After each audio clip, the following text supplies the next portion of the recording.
안녕하세요. 김호준입니다. 서울대학병원이 고 백남기 씨 사망진단서에 사망 종류를 병사에서 외인사로 수정했습니다. 서울대는 의사 개인의 판단과 의사 집단의 판단이 다를 경우 어떻게 조율할지 고민했다고 합니다. 사망진단서를 수정하는 일은 개원 이래 최초의 사례라 어떤 절차를 거칠지도 긴 논의를 거쳐야 했다고 하고요. 평생 한 분야를 전공한 전문가가 자신의 소신하에 결정을 내렸고 그것이 다른 전문가들의 견해와 다를 경우 어떻게 할 것인가. 만약 고 백남 씨 사건이 바로 그런 경우라면 설사 다른 전문가들과 이견이 있다 해도 그 전문가의 소신과 견해는 존중받아야 하죠. 그런데 백남기 씨 사건이 정말 그런 경우인가? 세월호가 정부의 책임이 아니어야 한다며 해경 1, 2, 3정 정장에 대한 업무상 과실치사 적용을 청와대와 법무부가 막으려 했던 그런 의혹을 그런 박근혜 정권 시절에 상상을 뛰어넘는 과거를 떠올리지 않을 수 없습니다. 병원은 어떤 정치적 외압도 없었다고 합니다. 그랬어야만 하죠. 하지만 그렇게 믿고 그냥 넘어가기 전에 과연 그런 일이 정말 없었는지 철저히 따져봐야 합니다. 그리고 나서 믿어달라고 해야죠. 신뢰는 공짜가 아닙니다. 김호준 생각이었습니다.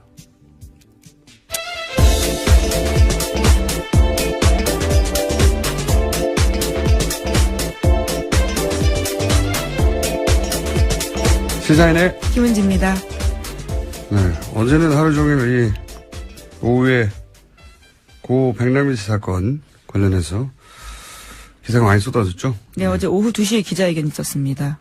오늘은 이제 경찰 입장 발표가 있다고 하고. 자, 오늘 뉴스부터 짚어보겠습니다. 뭐가 있습니까? 네, 문재인 대통령은 어제 청와대 수석보좌관 회의에서 강경화 외교부 장관 후보자에 대한 임명에 대해서 발언했습니다. 문재인 대통령은 강경화 후보자는 자신이 보기에 당차고 멋있는 여성이라면서 국민들도 지지가 훨씬 높다 이렇게 밝혔는데요. 문 대통령은 청와대에서 후보자를 검증하는 게 야당 역할이지만 최종 판단은 국민의 몫이며 장관 임명은 대통령의 고유 권한이다 이렇게 선고했습니다. 따라서 문 대통령은 절차에 따라서 내일까지 강 후보자의 청문 보고서를 채택해 줄 것을 국회에 다시 요청했고요. 요청에 응하지 않으면 오는 일요일 강 후보자를 임명하겠다라는 뜻입니다. 네, 이건 뭐 예상됐던 것이고, 예. 이 여익대에 대한 야당의 반발도 예상돼 있죠. 네, 그래서 저희가 3부에 여야의 요 사안에 대한 입장을 한번 들어보기로 할 것이기 때문에, 예, 논평은 생략하고 다음 뉴스 넘어가죠. 네, 강동호 자유한국당 서울시당 위원장이 문재인 대통령에 대한 막말을 쏟아냈습니다. 어제 서울 여의도 기계회관으로 이사한 자유한국당 서울시당 개소식에서였는데요. 이 자리에는 자유한국당 대표의 출사표를 던진 홍준표 전 지사, 원유철 신상진 의원도 있었습니다. 네, 서울시당 개소식이라는 게 중요한 자리거든요, 사실요. 그래서 여기 지금 지난 대선 후보였고, 그리고 이번에 대표 경선에 나갈 후보 세 사람 다 온 건데, 그러니까 여기 개소식에서의 분위기가 사실 앞으로 자유한국당의 분위기라고 판단해 볼 수 있는 자리여서 이제 기자들도 많이 갔어요. 그러다 보니까 어떤 이야기가 나오는지 자세히 전달됐는데, 아예 오디오도 있으면서 잠깐 들어보겠습니다. 친북하는 정부하는 문제는 우리 보수, 우리 주류 세력을 죽이려고 하고 있어요. 상대가 아주 나쁜 놈이기 때문에 깡패 같은 놈이고 나쁜 놈입니다. 이런 놈을 상대로 해서 점잖게 나가다가는 나라 꼴이 안 됩니다. 왜 웃음이 나죠? 네. 아주 거친 말을 쏟아냈어요. 친북, 종북, 문재인은 우리를 죽이려고 하고 있다. 네. 깡패, 뭐 이런 단어도 나왔고요. 네. 깡패 같은 놈, 나쁜 놈이다. 사석에서 이렇게 얘기할 수 있죠. 입장이 다르면. 근데 이제, 이 자리가 서울시당 위원장 개소식에다가. 예, 당의 공식 행사였던 거죠, 이게 일종의. 기자들이 다 카메라를 대고 있었는데, 이게 보도되지 않을 거라고 생각하지 않았을 것이고. 저는 이제 이런 걸 보면 일종의 공포를 봅니다. 무섭구나, 이 상황이. 예. 그래서 상대가 나쁜 놈이 되어줘야 하는 거죠. 예. 근데 이제 서울시당 위원장 자리가 굉장히 중요한 자리인데, 이런 분위기로 서울에서 어필할 수 있을지 수도권에서는 모르겠습니다. 예, 하여튼 이것도 화제가 됐던 뉴스였습니다. 다음 뉴스는 아무리 생각이 들게요. 자꾸 생각할까. 특정 후보에 대한 지지 발언도 했습니다. 힘 있는 사람이 당대표 돼야지 어중간한 사람이 당대표 돼서는 안 된다라는 건데 계속 세게 가자라는 취지 이야기죠. 홍준표 전 도지사를 떠올리게 하는 깡패 같은 놈이다. 재밌습니다. 자, 다음 뉴스는요. 네, 어제 서울대병원이 고 백남기 농민의 공식 사망 원인을 병사에서 외인사로 변경했습니다. 서울대병원은 당시 사망 진단서를 직접 작성한 신경외과 전공의가 병원 윤리위원회 공고를 받아들여 사망 진단서 수정됐다고 어제 밝혔습니다. 유가족에 대해서도 사과했는데 고 백남기 농민이 2015년 11월 경찰이 쏜 물대포를 맞고 쓰러져서 300여일 투병 끝에 사망한 지 벌써부터 또 시간이 지나서 한 일입니다. 서울대는 대략 제가 그 발표를 듣기로는 3가지 정도로 입장을 정리했더라고요. 하나는 이게 이제 전문적 견해차처럼 정리를 했어요. 그러니까 당시 지도 교수, 주치의 백선아 교수. 그렇죠. 예, 그 교수의 입장과 다른 전문가들 입장이 다른 상황이었다. 이렇게 전문적 견해가 부딪히는 것처럼 정리를 했고. 네, 여전히 백선아 교수는 병사 의견 고수하고 있다고 합니다. 네.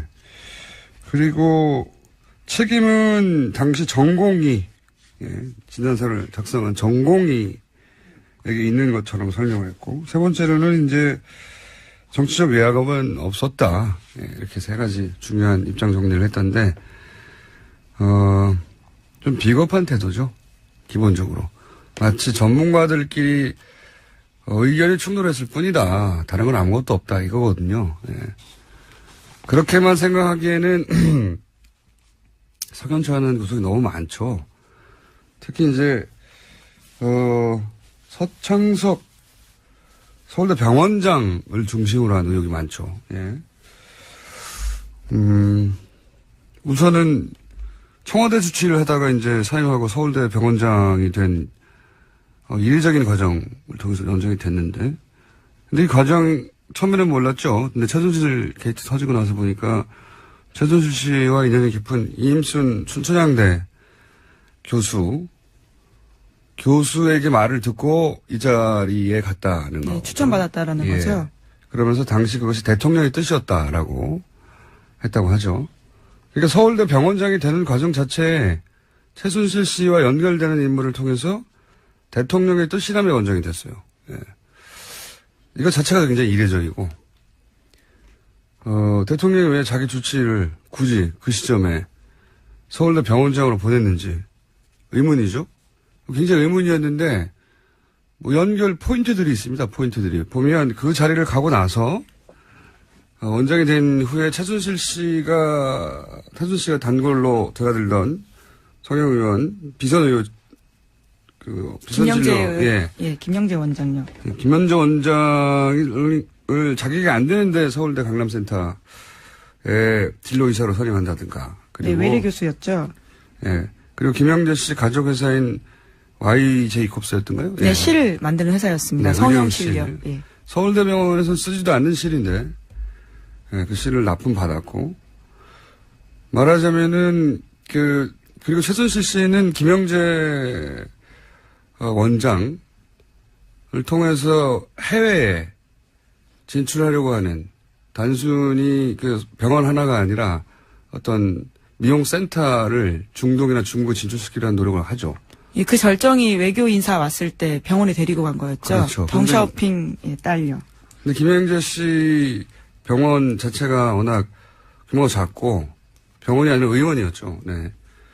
그런데 거기 권위를 싣고 그리고 매출을 올리고 소위 이제 믿어줄 만한 대중이 인정을 해주려면 서울대가 필요했던 게 아닐까 하는 추정을 해볼 수 있는 거죠. 예. 그런데 그 자리에 믿을 수 있는 사람이 가야지. 서울대병이라는 것이 만만한 것이 아니잖아요.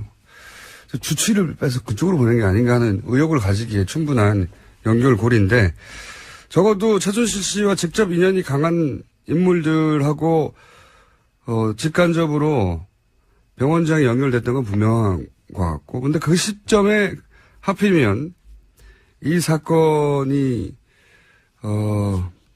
이 사건도 고려 대상인지 아닌지는 모르겠습니다만 그 백남기 씨 유족 소송 과정에서 경찰이 법원에 제출한 서류를 보면 서울대 병원장이 백선아 교수로 하여금 수술을 하도록 했다. 네.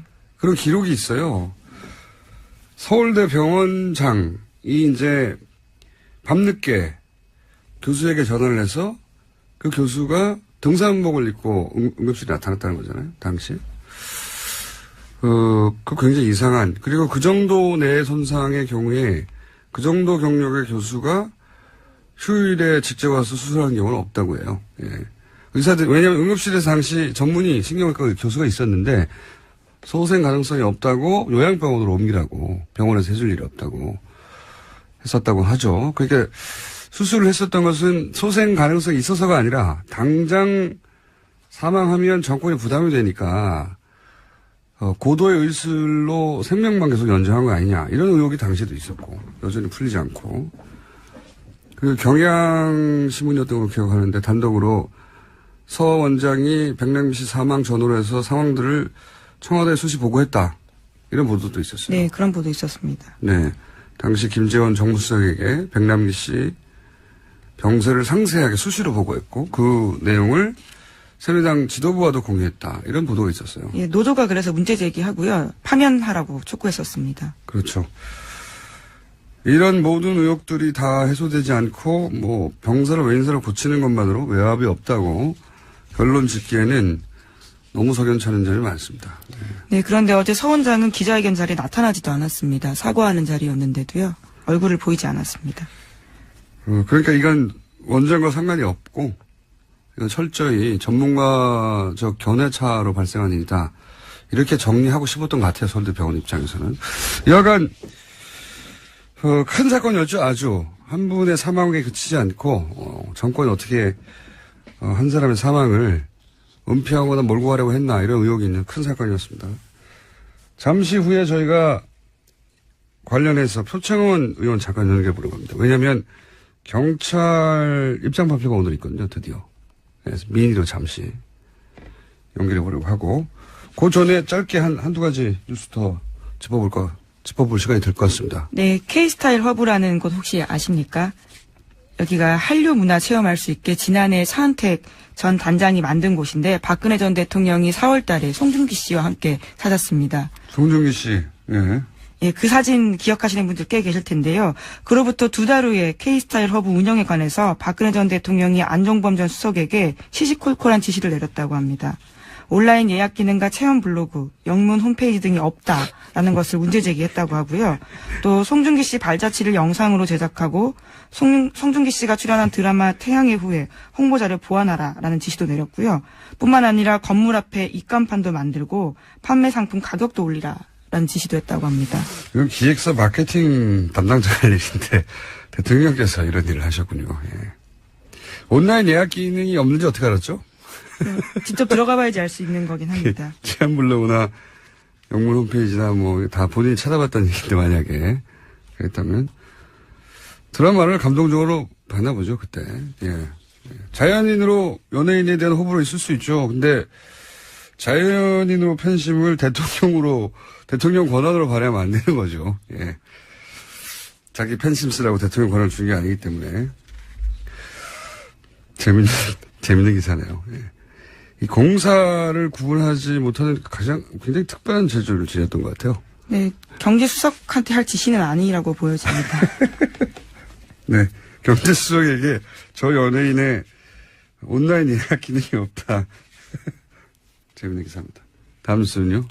네, 검찰이 범죄 수익 은닉 혐의를 적용해서 정유라 씨에게 구속영장을 재청구하기로 했다고 KBS가 어제 보도했습니다. 아하. 이게 이제 정유라 씨가 뇌물에 해당되는 승마 지원 늘 구체적으로 알고 있었다는 거죠, 이게. 네, 그런 사실들을 진술했다라는 건데요. 이제까지 정유라 씨는 잘 몰랐다라는 것으로 일관했었는데 말세탁 과정에 적극적으로 개입했고 또 알고 있었다라고 검찰이 봤다는 거죠. 말세탁. 생각나네요. 말세탁. 그러니까 원래 삼성 소유로 말을 가지고 있었단 말이죠. 삼성은 나중에 문제가 생겨도 그건 우리 소유고 빌려준 것 뿐이다라고 하려고. 근데 저희가 한두 번 다룬 것 같은데 세준 씨가 그때 화를 내고 그 말 낼 거야 이렇게 되자 삼성이 말 두피를 현물로 말 판매상한테 돌려주죠. 그러면 삼성이 돈을 받아야 되는데 말을 줬으니까 그 돈을 삼성이 안 받죠. 네. 그러면 그 말 두피의 가격만큼 지불이 된 거죠. 그리고 새로 사고 싶은 말과의 차액만큼만 최순실 씨가 돈을 내고 새로운 말을 샀다는 거죠. 네, 그렇게 되면은 그렇습니다. 표면상으로는 최순실 씨가 그 비싼 말을 자기 돈 주고 산 거가 되지만 실제로는 말 두필 가격을 최순실 씨에게 준 것과 마찬가지죠. 네. 그 뇌물이죠, 뇌물. 예, 심지어 정유라 씨가 이번 과정에서 진술한 게 있는데 차익이 제때 입금되지 않았다면서 말 중개업자가 짜증냈다라는 상황까지도 이야기했다고 합니다. 근데 이런 상황이 이제 비밀 계약서가 발견되면서 드러났고, 근데 이걸 정유라 씨가 왜 안다고 했을까요? 근데 뭐 세 차례나 검찰을 가다 보니까요 말이 이렇게 저렇게 나온 것 같은데요. 심지어 어머니가 삼성 승마 지원에 대해 입단속 시켰다라는 이야기까지 했다고 합니다. 정유라 씨가 그래봐야 20대 초반이기 때문에 예. 검찰한테 가서 조사를 받으면 제가 한번 말한 적이 있지만 그건 다른 세계거든요. 네. 어린 나이라 자신이 하는 말이 본인에게 어떻게 영향을 미칠지 정확하게 판단하지 못했을 수도 있습니다. 어쨌든 영장이 재청구될 가능성이 높아졌네요.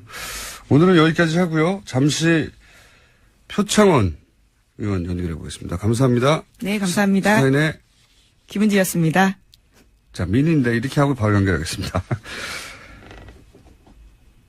고 백남기 농민, 경찰이 그동안 전혀 입장 발표가 없다고 오늘 있다고 합니다. 이 문제 잠깐 짚어보겠습니다. 더불어민주당 표창원 의원 연결됐습니다. 안녕하세요. 네, 안녕하세요. 자, 경찰은 그동안 사람이 죽었다고 다 사과할 수는 없는 일이라고 해왔습니다. 그죠? 예. 네네.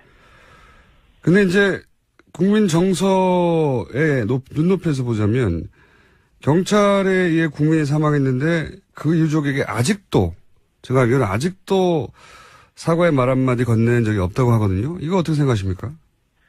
네, 저희가 국회 안전행정위원회에서도 지속적으로 사과 요구를 했고요. 그리고 지난해 9월 돌아가시기 전에는 문병을 해달라는 요청도 지속적으로 했지만 계속 거부를 해왔거든요. 그러다가 이제 그 상황 변경이라는 것이 그 당시 말은 뭐 법적인 결정이라든지 잘못이 인정되면 사과하겠다 이런 식의 태도였는데 지금은 병원에서 단지 그 사인을 변경했을 뿐인데 사과하겠다고 태도를 바꾸고 있습니다. 그때나 지금이나 한 사람의 국민이 사망한 건 똑같은데 말이죠. 네, 그렇습니다. 네. 경찰이 왜 그렇게까지 사과에 인색한 거죠? 저는 사람 생명에 관한 일이니까 검찰 결과는 결과고 사과한다고 경찰의 위신이 떨어진 것도 아니잖아요. 이해가 안 갔었거든요. 이거 네. 설명 좀 해주십시오. 왜 그랬는지. 그렇죠. 같은 생각이었고 그래서 지속적으로 사과 요구를 했고요. 사과를 한다고 해서 경찰의 뭐 위신이 떨어지거나 경찰의 책임을 인정하거나 뭐 책임은 법정에서 따로 따져봐야 될 것이고요. 또는 뭐 경찰이 스스로가 그전과 다른 어떤 그 불이익을 받는다거나 이런 것이 없다라는 것들을 충분히 알려드리고 사과를 해달라라는 그런 요구를 했는데 경찰 입장에서는 그때 저희가 판단을 했을 때는 사과를 하고 싶어도 당시 정권의 실세, 우병우 민정수석이나 박근혜 전 대통령이나 누구인지는 모르겠지만 허가를 해주지 않았다라는 그런 인상을 많이 받았습니다. 그러니까 경찰이 만약에 사과를 하게 될 경우에 2015년 11월 14일 민중총궐기 당시에 경찰의 조치가 잘못되었다라는 것을 인정하는 꼴이 되고 그렇게 되면 과거에 1987년 이한열 열사의 사망이라든지 결국은 헌법의 개헌과 정권 교체, 대통령 직선제로 이어졌던 경찰의 잘못을 그대로 되풀이하는 것 같은 모양새. 그래서 아마도 정권 차원에서 백남기 농민 사망에 경찰이나 공권력의 책임이 있다라는 어떠한 여하한 인정도 해서는 안 된다라는 그런 지침이 있었던 것으로 인상을 받았습니다. 그런 인상은 뭐 많은 국민들이 받긴 했는데 네. 그런데 혹시 의원님이 그와 관련한 구체적인 정황, 정보, 첩보 있으십니까? 경찰 정확한 건 출신이신데 없습니다. 정확한 네, 없습니까? 정확한 건 없고요. 예. 그저 신원을 밝혀드릴 수 없는 익명의 경찰 내부 인사로부터 그러한 그 부분에 대한 묵인 정도는 제가 접한 것은 있습니다. 아하, 정황 정도는 파악을 하신 게 있군요. 네네. 그렇다고 해도 지금 이제 검경 수사권 독립이 경찰 수권인데 그러면 이제 독립적인 수사권을 가진 만한 자격을 갖췄다고 국민들에게 어필해야 되지 않습니까? 네. 근데 이런 정도의 인권 감성으로 우리 경찰은 그런 자격이 된다. 이게 설득이 대중적으로 될까요? 그렇지 않기 때문에 지금 검찰 개혁에 대한 요구가 국민들로부터 빗발치고 국민 다수의 그런 검찰 개혁에 대한 지지를 받고 있으면서도 경찰의 수사권 독립을 해주겠다라는 부분에 있어서는 그만큼의 지지나 탄력을 못 받고 있는 현실 아니겠습니까? 예. 사실 경찰이 먼저 선제적으로 신뢰를 회복하고 첫째는 정치적 중립이죠. 어떠한 권력이 들어선다 하더라도 그 권력의 취향에 맞게 이리저리 흔들리지 않겠다라는 그러한 그 정치적 중립의 모습을 보여줘야 하고요. 그리고 국민 한 분 한 분의 생명과 자유를 소중히 여기겠다. 법과 절차, 원칙을 준수하겠다. 이 부분에 있어서 국민들의 신뢰를 받아야만 독자적 수사권을 부여해줘도 되겠구나라는 그런 국가적 국민적인 그런 신뢰를 받을 수 있는 것이죠. 그런데 이 사건, 백남기 농민 사망 사건이 가장 대표적이고 상징적이고 국민 여러분께서 가장 쉽게 접하실 수 있는 경찰의 태도이거든요. 예. 그렇게 본다면 지금까지의 모습으로는 사실 국민의 신뢰를 받을 수 없다 이렇게 볼 수 있죠. 그럼 오늘 예정된 경찰의 입장 발표는 어느 정도 수위가 될 거라고 생각하십니까? 아십니까 혹시? 아니요, 전혀 모르고요. 예. 그런데 입장 발표라는 말 속에서 해결될 문제는 아닌 것 같습니다. 이미 사과의 유효 기간은 지났고요. 예. 이미 그 백남기 농민이 살아 계실 때 그리고 지속적으로 국회에서도 사과 요구를 했을 때 사과를 했어야 그 사과의 효용성이 있고요.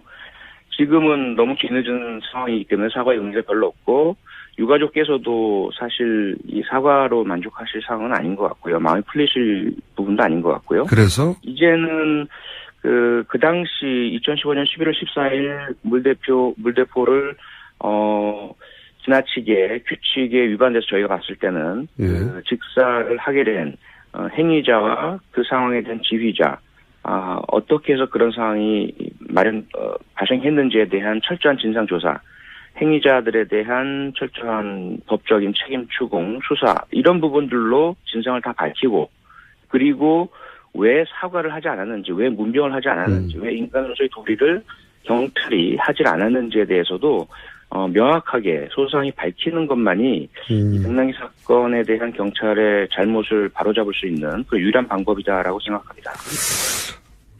듣고 보니 그러네요. 네. 그러니까 사과 문제가 아니라 이제 책임수를 분명히 밝히고 스스로 그것도 경찰 스스로 밝혀야 한다. 오늘 경찰 입장 발표가 예정돼 있는데 아직은 나오기 전에 여기까지만 하고요. 결과가. 입장 발표된 후에 의원님 다시 한번 스튜디오 모시거나 해서 좀 꼬치꼬치 따져보죠. 오늘 여기까지 하겠습니다. 네, 알겠습니다. 고맙습니다. 네, 오늘 말씀 감사합니다. 지금까지 더불어민주당 표창원 의원이었습니다.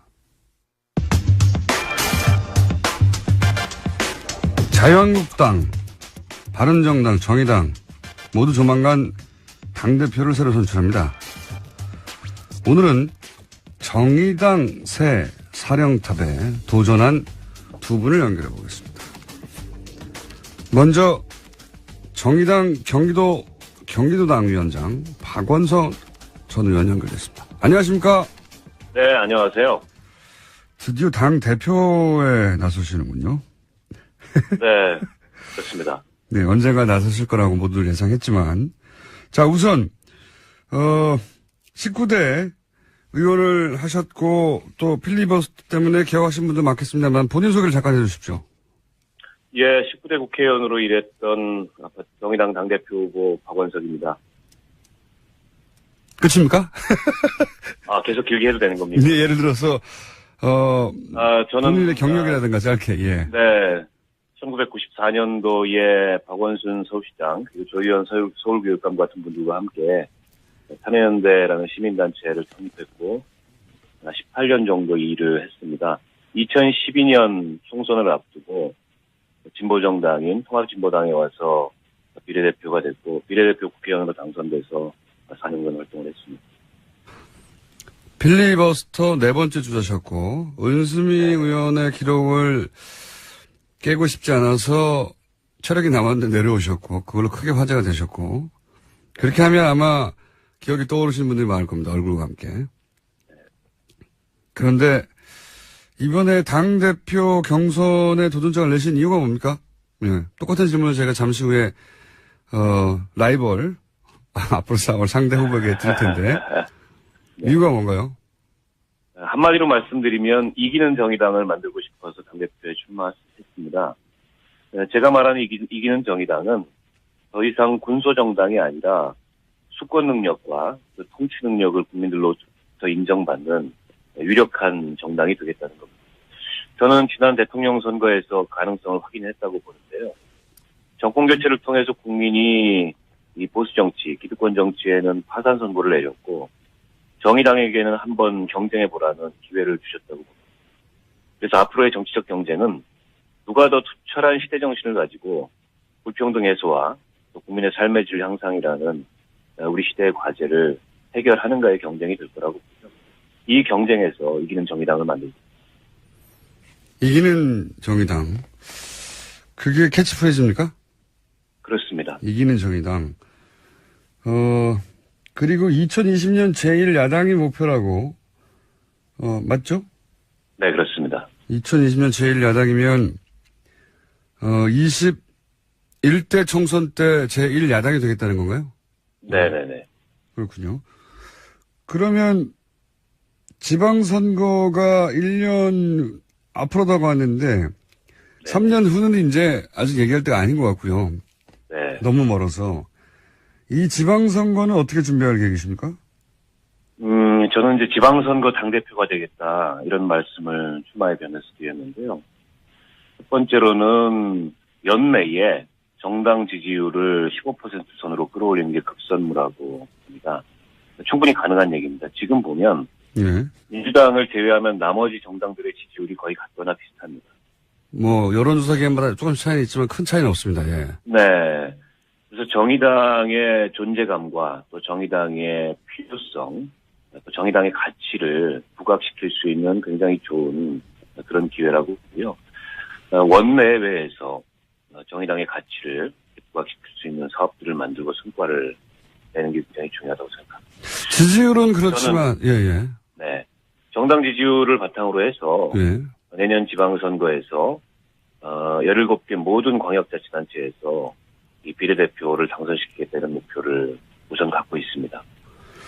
두 번째로는 정의당의 현재의 당력으로 모든 지역에서 좋은 지방선거 성과를 내기는 쉽지 않습니다. 때문에 전략 지역을 정해서 선택과 집중 방식으로 선거를 준비해 갈 겁니다. 중요한 지역이 이제 서울과 수도권 그리고 호남, 영남인데요. 그렇게 전략 지역을 정하게 되면 거기서는 단체장부터 기초의회까지 모두 출마하는 그런 선거 준비를 하겠습니다. 그러려면 몇 가지가 우선 필요한데 경쟁력 있는 후보 발굴을 하는 게 중요하고 이 일을 지역에만 맡겨놓는다고 되는 게 아니고 대표가 전국을 뛰면서 시도당 위원장님들이나 지역위원장과 머리를 맞대고 사람을 발굴하겠습니다. 세 번째로는 이렇게 사람만 발굴한다고 되는 게 아닙니다. 출마하고 당선될 수 있도록 당이 전폭적으로 지원을 해야 되는데요. 얼마 전에 이제 중앙당 후원회 제도가 합법화됐지 않습니까? 50억까지 후원금을 모아서 쓸 수 있는데 이 50억을 우선 모아서 다른 데 쓰는 거는 우선 나중이고 지방선거 후보자 발굴과 지원에 전적으로 쓰겠다 이런 계획을 갖고 있습니다. 1차적으로 지방선거를 승리하겠다? 네. 그러면 그게 이제 승리로 느껴지려면 기초단체장 정도로는 이제 감이 안 오고 도지사나 광역시장 정도는 돼야 이게 정의당의 존재감을 확인할 수 있지 않습니까? 네네. 목표라는 도지사 혹은 광역단체장 있습니까? 도지사 광역단체장을 후보를 발굴해서 예. 유의미한 경쟁과 승부를 벌이겠습니다. 그런데 이제 현재 조건에서 도지사 광역단체장에 승리할 수 있는 후보가 있느냐? 예. 그게 어느 그 광역단체냐라고 질문을 던진다면 아직은? 현재로서는 아직까지는 준비는 안 돼 있고 일단 저 스스로가 당 대표가 되게 되면 저 스스로도 선거 준비를 하겠습니다. 이 당원이 요구하고 또 당이 필요로 한다면 그게 어느 지역이든 출마할 그런 준비가 돼 있다. 예를 들어서 경기도지사에 나간다든가 이럴 수 있으시다는 거죠, 당대표. 뭐 지금 확언할 수는 없겠지만 예. 당이 그렇게 필요로 하고 당원들이 요구한다면 뭐 언제든 어느 자리든 출마해서 지방선거를 이끌 준비가 돼 있습니다. 민주당과의 관계는 물론 뭐 협력도 하고 견제도 한다는 일반론은 누구나 얘기할 수 있는데 예. 좀 상징적으로 한두 마디로 압축할 수 있는 의원님만의 관계 설정이 있습니까? 민주당과의 여당과의 관계 설정? 문재인 정부 개혁 속에 우리의 성공, 우리의 성과를 만드는 게 굉장히 중요하다고 저는 생각합니다. 어떤 의미입니까? 문재인 정부의 개혁은 성공해야 됩니다. 문재인 정부는 단지 민주당 정부가 아니고 이 촛불이 만든 정부이기 때문에 그렇습니다. 문재인 정부가 실패하면 그건 곧 이 촛불 시민혁명에서 나타났던 그런 시민들의 열망이 실패하는 거라고 보고요.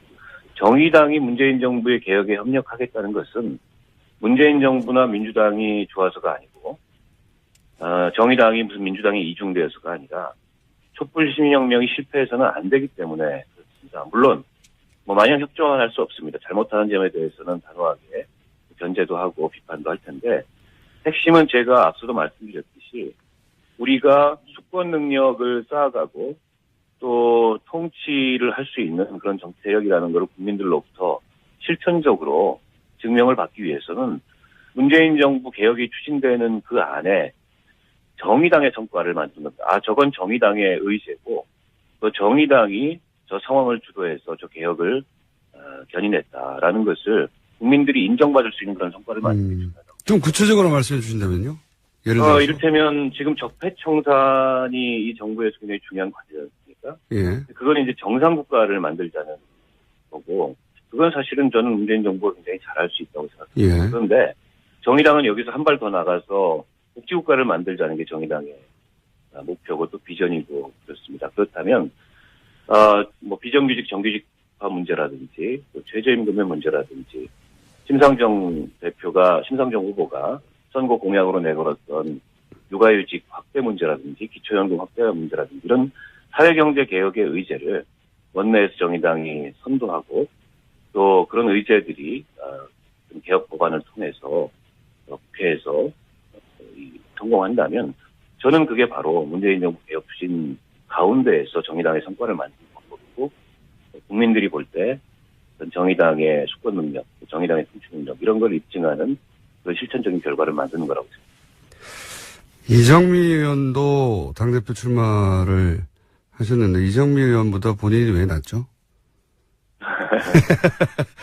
이정미 의원하고는 제가 개인적으로 가까울 뿐만 아니라 예. 아마도 평생 이 진보정당의 동료로 그렇게 서로 협력하고 또 서로 격려하면서 정치를 해나가지 않을까 싶습니다. 다만 이제 제가 이번 당대표 출마하면서 말씀드리고자 하는 바는 지금 우리에게 필요한 리더십은 진보정당 안에서만 머물렀던 리더십이 아니고 당이 그 이후에 만나야 될 진보정당 밖의 세상으로 우리 당을 안내할 수 있는 그런 리더십이 필요하다. 진보정당 안의 그런 경험과 시각은 심상정 노회찬 두 분과 같은 그런 1세대 리더십으로 충분한 거 아닌가 이런 말씀을 드리고 싶고요. 제가 19대 비례대표 초선 국회의원으로서 4년간 의정 활동했는데 사실은 비례대표 초선 국회의원은 4년간 의정 활동하기도 굉장히 벅차고 바쁩니다.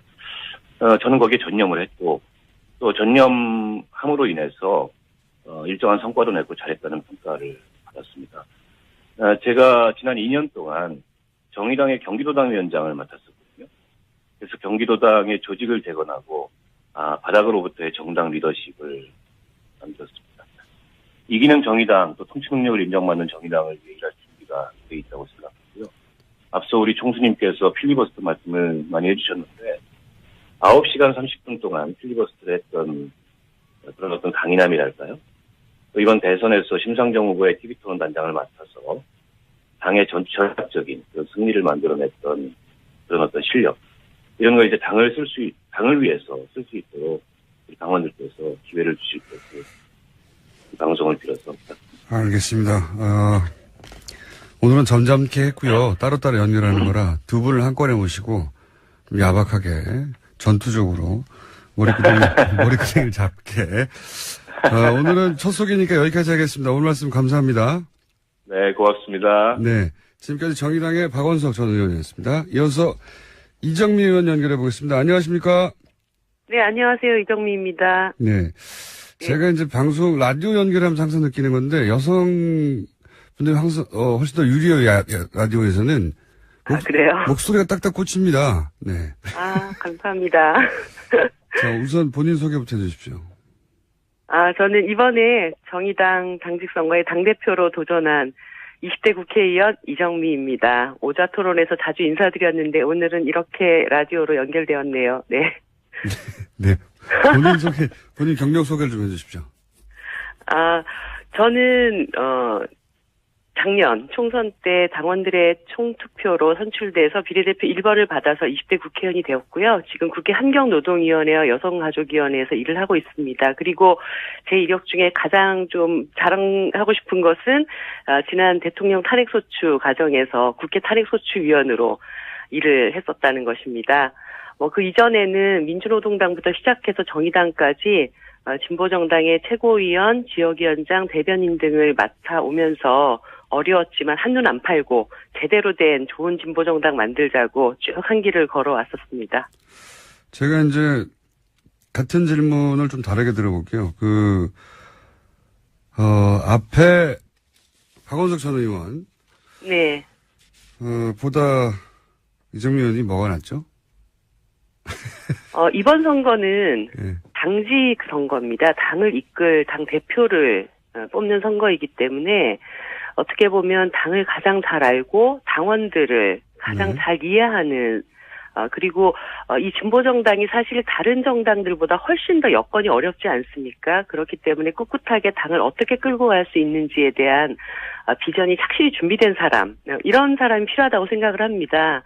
그런 점에서 제가 여러 진보정당이 부침을 겪어왔고 현대적인 진보정당을 만들기 위한 창당 멤버이기도 했고 그 과정에서 당을 제대로 이끌 수 있는 리더십이 착실히 준비된 사람이라고 해야 할까요? 그런 게 저의 강점이라고 할 수 있겠죠. 그걸 거꾸로 박원석 의원은 본인은 시민운동으로 출발했고, 네. 이정미 의원님은 노동운동으로 출발했기 때문에 진보운동 바깥에 있는 분들과 연결하자면 박원석 의원은 본인이 적격이다. 네. 확대해 나가야 된다. 이런 이야기를 하시던데. 저는 사실 노동과 시민이라고 하는 것이 그렇게 구분될 수 있는 카테고리인가 이런 생각을 하고 있습니다. 우리 사회의 대다수의 시민이 일하면서 먹고 사는 사람들 아닙니까? 그럴 때 어떻게 보면은 자신이 일하는 현장에서는 또 노동자이고 자신이 살고 있는 지역사회에서는 또 한 명의 시민으로서의 삶을 살아갑니다. 그렇기 때문에 이 두 가지가 어떤 것은 좀 더 진보 정치의 좁은 영역이고 어떤 것은 넓은 영역이다. 이렇게 구분할 수 없는 것이라고 보고요. 또 그런 이분법이 어떻게 보면 우리 사회 노동권을 정착시키는데 좀 한계를 갖게 했던 그런 사고가 아니었나? 이런 생각을 갖고 있습니다. 본인의 캐치프레이즈는 뭡니까? 저는 얼굴 없는 민주주의를 끝내고 정의당을 집권을 꿈꾸는 유력 정당으로 발전시키겠다. 이런 포부를 밝혔습니다. 이게 무슨 말입니까? 얼굴 없는 민주주의를 끝내는 게? 지난 대선에 약간 공포 영화스러운데요, 이거? 얼굴 없는 민주주의. 네. 사실 공포스러운 현상이죠. 그러니까 우리 사회의 대다수의 여성이나 20대 그리고 비정규직 같은 분들 사실 우리 사회 다수를 차지하고 있지만 한 번도 사회에 제대로 이분들이 대표된 적이 없고 정치가 이분들을 대의한 적이 없습니다. 이번 대선 과정에서 이분들이 상당히 많이 정의당을 찾아왔습니다. 이제 정의당이라면 좀 우리 목소리를 제대로 내줄 수 있지 않을까, 대변해 줄 수 있지 않을까, 이런 기대를 이제 갖기 시작했다는 점이죠. 그래서 이제까지 분명히 이 사회에 존재하고 있는 분들이었음에도 불구하고 얼굴 없이 그분들이 이 사회에 자신의 권리를 주장하지 못하고 살아왔던 이분들이 이제 민주주의 광장의 주인으로 이 세상의 중심으로 다시 나오시게 만드는 것, 이것이 저의 역할이다라는 말씀을 드리는 것이고요. 사실 이분들은 상당히 우리 사회 다수이지만 비주류였습니다. 그런데 이분들을 정치의 주류로 다시 끌어올릴 때 이분들에 대한 대변을 정확하게 해냈던 정의당이 이제 집권으로 나갈 수 있는 힘이 생기게 될 것이다. 이런 꿈을 갖고 있는 것이죠. 문재인 정부의 관계 설정은 어떻게 합니까? 제가 출마해변에서도 밝혔지만 문재인 정부는 저는 단지 대한민국의 19번째 정부라고 생각하지 않습니다. 새로운 대한민국의 시작점 이렇게 보고 있고 60년 비상식적이고 비정상적인 국가를 다시 세우는 그런 과정이라고 저는 보고 있습니다. 그런데 이 정부가 탄생되는 과정에 촛불이 있었고 탄핵이 있었고요. 그 촛불과 탄핵을 함께 만들어냈던 것이 또 정의당입니다. 그렇기 때문에 이 정부의 성공을 위해서 특히 이 정부에게 바라는 국민들의 개혁의 요구, 개혁의 열망을 성공시키기 위해서는 정말 이 정부가 잘 되도록 협력할 것은 최대한 협력해야 된다는 게 제 입장이고요.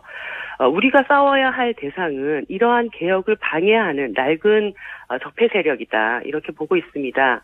물론 문재인 정부가 개혁에 미흡하거나 그 방향이 잘못됐을 때는 누구보다 앞서서 비판하고 개혁을 잘된 방향으로 이끌 수 있도록 노력하는 것이 저희들의 몫이다라고 보고 있습니다. 이제 두 분 다 잘하는 건 잘한다. 네. 못하는 건 못한다. 네. 그 정도 얘기인데 혹시 지방선거 관련해서 본인만의 특별한 전략이 있습니까? 물론 지방선거는 다 이기겠다고 이제 말씀을 하시고, 박원석 의원은 필요하면 본인이 직접 선수로 뛰겠다고도 말씀하셨는데. 네. 박원석 전 의원께서 직접 뛰실 만한 우리 당의 중요한 후보군 중에 한 명이라고 저는 생각하고 있고요. 그럼 그분은 거기 나가시고 대표는 나한테 달라는 얘기죠? 저는 또 당을 진두지휘하고 선거를 이끌어야 되니까. 예. 네. 아니, 제가 한번 쭉 생각을 해봤어요. 지난 5년 정의당이 창당되고 지금 5년이 흘렀는데 그 사이에 몇 번의 선거가 있었습니다. 근데 그때마다 정의당의 그 당시 선거에 대해서 굉장한 비관론, 이번 선거에서 정의당이 상당히 어려울 것이다. 이 위기를 견뎌낼 수 있겠느냐, 이런 위기론 같은 것이 있었거든요. 그런데 막상 선거를 딱 치러놓고 나면은 당이 조금씩 한 단계씩 성장을 해왔습니다.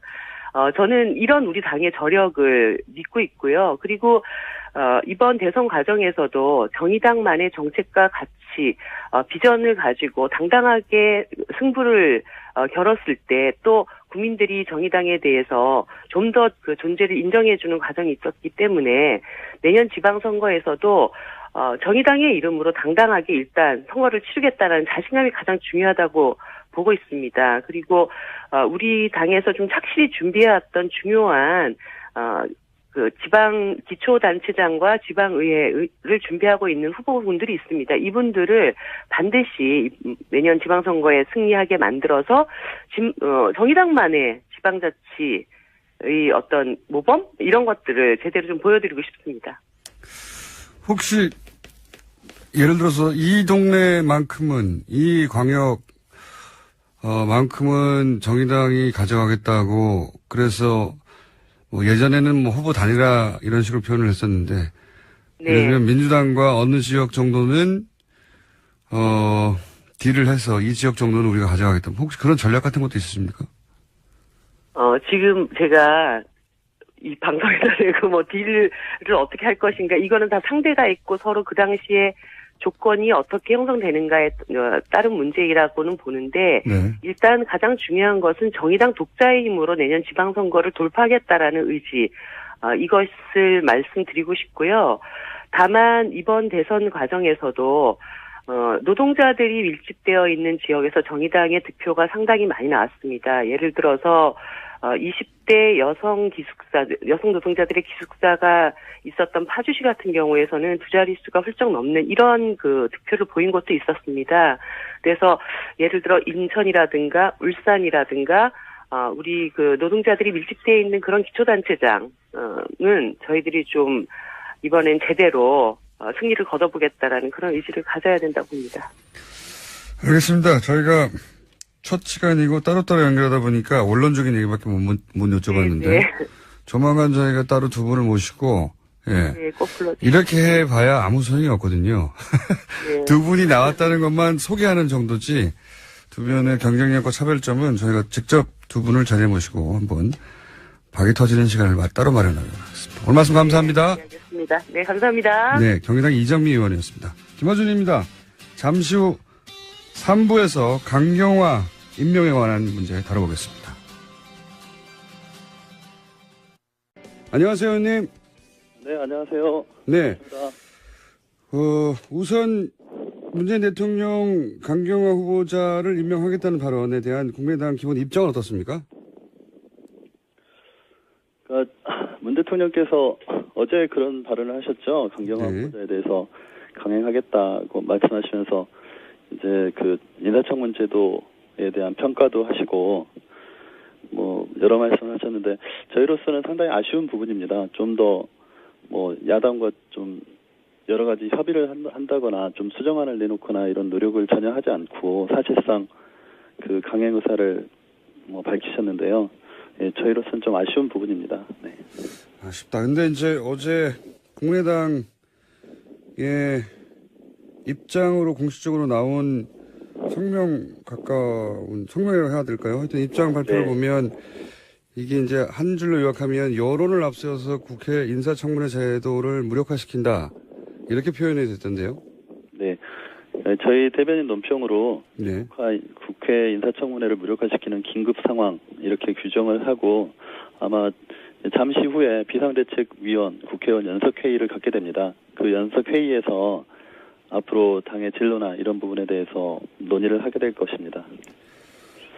저기 수화기에서 조금만 입을 떨어뜨려 주시고 네, 숨소리가 너무 거쳐서 좀 야합니다. 네, 알겠습니다. 예, 그런데 그 인사청문회를 무력화시켰다고 볼 수는 없지 않습니까? 이게 절차적으로 어겨진 것은 없지 않나요? 왜냐하면 야당이 반대하면 뭐 장관 후보 임명을 반드시 철회해야 한다. 인사청문법에서 그렇게 정하고 있지는 않기 때문에 무력화시킨 건 아닌 것 같은데 아닌가요?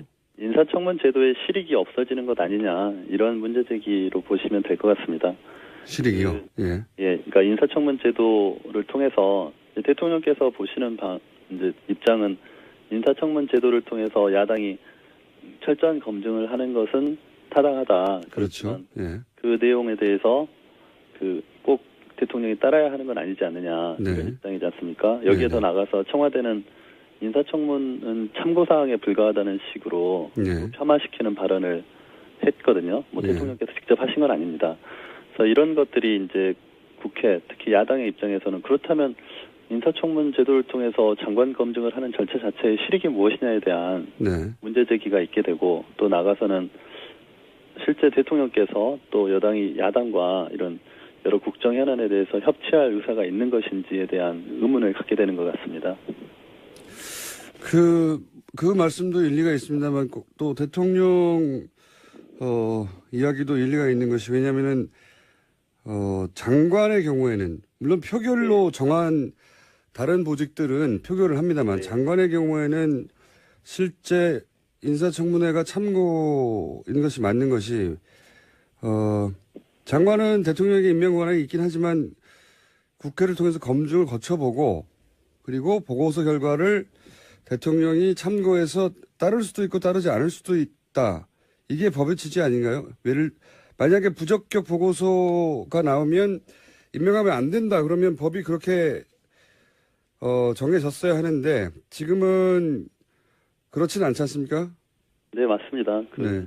우리 법 자체가 장관에 대해서 뭐 헌법이나 법률에서 국회의 동의권을 인정하고 있지 않기 때문에 뭐 대통령께서 그 이제 국회 청문 절차에 따른 결과에 구속되지는 않습니다. 실제로도 뭐 박근혜 대통령 시기에도 강제수 그 농림부 장관에 대한 절차에서 그런 현상들이 있었습니다. 네. 그렇지만은 어쨌든 그 문 대통령 본인도 과거에 그 청문 절차에 대한 중요성을 언급한 부분들이 있고 또 여당 민주당의 입장에서도 이 당시 야당일 때에는 청문 절차에 대해서 대통령이 좀 적극적으로 반영해 주기를 바라는 네. 그런 입장을 계속 피력해 왔었습니다. 근데 이제 지금 여당이 된 입장에서 또 다른 말씀을 하시는 것이고요. 다만 저는 이렇게 생각합니다. 이제 앞으로 우리 당에서 그 의총을 통해서 또 논의를 하겠지만 대통령께서 하시는 말씀이 법적인 해석에 있어서는 타당하다, 맞는 말씀이신데 그 이제 외교 안보 라인을 정하는 문제이고 또 강경화 지명자에 대해서 계속되는 논의가 있었지 않습니까? 야당에서도 네. 이러이러한 점에서 문제가 있다고 했고, 그러나 그 문제들에 대해서 그 문제 제기 자체에 대해서 대통령께서 뭐 국민 여론이라는 큰 범주에서 보셔가지고 사실상 문제가 없는데 야당에서 문제 제기를 하는 것이다, 이렇게 인식을 하시는 것이 아닌가. 그렇기 때문에 더 이상 그 논의가 나가지 못하고 결국 대통령이 바라는 임명을 강행할 수밖에 없는 구조가 돼버리는 것이 아닌가, 이런 생각을 합니다. 대통령께서 이제 그 어제 수석보좌관 회의에서 말씀하신 것처럼 강경화 지명자가 정말 필요한 분이고 또 앞으로 그 외교 정책을 펴는데 본인한테 필요한 사람이라고 하면 물론 조각권이 대통령께 있기 때문에 대통령이 뽑을 수 있습니다. 그리고 뽑는 과정에서 그런 문제, 그 야당과의 관계들을 좀 조율하시고 또 여러 수정안들을 제시할 수 있지 않았을까, 저는 그런 부분들이 아쉽다는 것입니다. 이거는 제 개인적인 의견이지만 만약에 강경화 지명자가 필요하다 하면 그런 부분들을 적극적으로 그 국민에게만 할 것이 아니고 야당에게 직접 설명을 하시고, 그러니까 뭐 정무수석이나 민주당의 원내대표를 통하지 않고 대통령께서 직접 설명을 하시고 일단 그 장관으로 임명을 해서 역할을 한번 줘보겠다. 다만 문제가 있으면 그때는 국회 해임 건의권이 있으니까 그 해임 건의권이 행사되었을 때 그 해임 건의가 되었을 때 해임을 시키겠다는 정도로 그런 정치적인 약속, 이런 수정적인 제안 같은 것도 해보시면 어땠을까, 이런 생각도 해봅니다. 근데 그런 어떤 여야 대통령과 야당 사이의 그런 노력이 없이 결국은 그 야당이 계속 그 어떤 조치를 해주지 않는다는 입장에서 서로 한 발자국도 물러나지 않은 상태에서 결국 강행이 되기 때문에 그런 부분에서 아쉽다는 생각입니다. 청와대는 거기에 대해서는 이제 국민의 눈높이에서는 충분히 검증되었고 통과되었다. 그래서 임명을 한다. 이렇게 이제 입장을 정리했던데요. 청문회를 했고 많은 사람들이 지켜봤는데 최근 여론은 임명하라는 게 이제 60% 이상 나오니까 대통령으로서는 그럼 그 60%의 민의를 야당이 반대한다는 이유만으로 그걸 거스릴 수는 없는 거 아닙니까? 뭐 지금 이제 문재인 대통령 정부 초기 대통령께서 굉장히 많은 지지를 받고 계시지 않습니까? 뭐 예. 대통령께서 잘하시는 부분도 있고 또 국민과 직접 소통하는 자세를 보여주시는 부분도 있고 또 전임 대통령께서 원체 그런 소통 뭐 이런 전국 운영에서 많은 문제를 노출했었기 때문에 그런 반사적인 효과를 얻는 부분도 있을 겁니다. 예, 그렇겠죠. 그렇지만은 이제 대통령께서 이제 인사청문 절차뿐만 아니라 결국은 국정을 운영하는 능력을 보여주셔야 되는 거라고 생각합니다. 그러니까 국민께 소통하고 국민의 의사를 정책에 반영하는 그 과정에서 결국 그 국정 그 능력을 보여주시는 것이고 운영 능력을 보여주시는 것이고 그 과정에서 야당의 입장 또 국회의 존재가 필요한 것인데 자꾸 국회의 존재 또 야당과의 관계에서 좀 더 좀 협력적인 자세를 대통령께서 적극적으로 보여주시지 않는 부분이 저희는 좀 아쉽다는 것입니다. 그러니까 함께 위기를 돌파해 나가야 되는데 그 마치 야당이 계속 문제를 제기하는 것처럼 이렇게 대통령께서 인식하시고 또 그런 구도로 전개되는 것들이 좀 아쉽다 이런 입장입니다.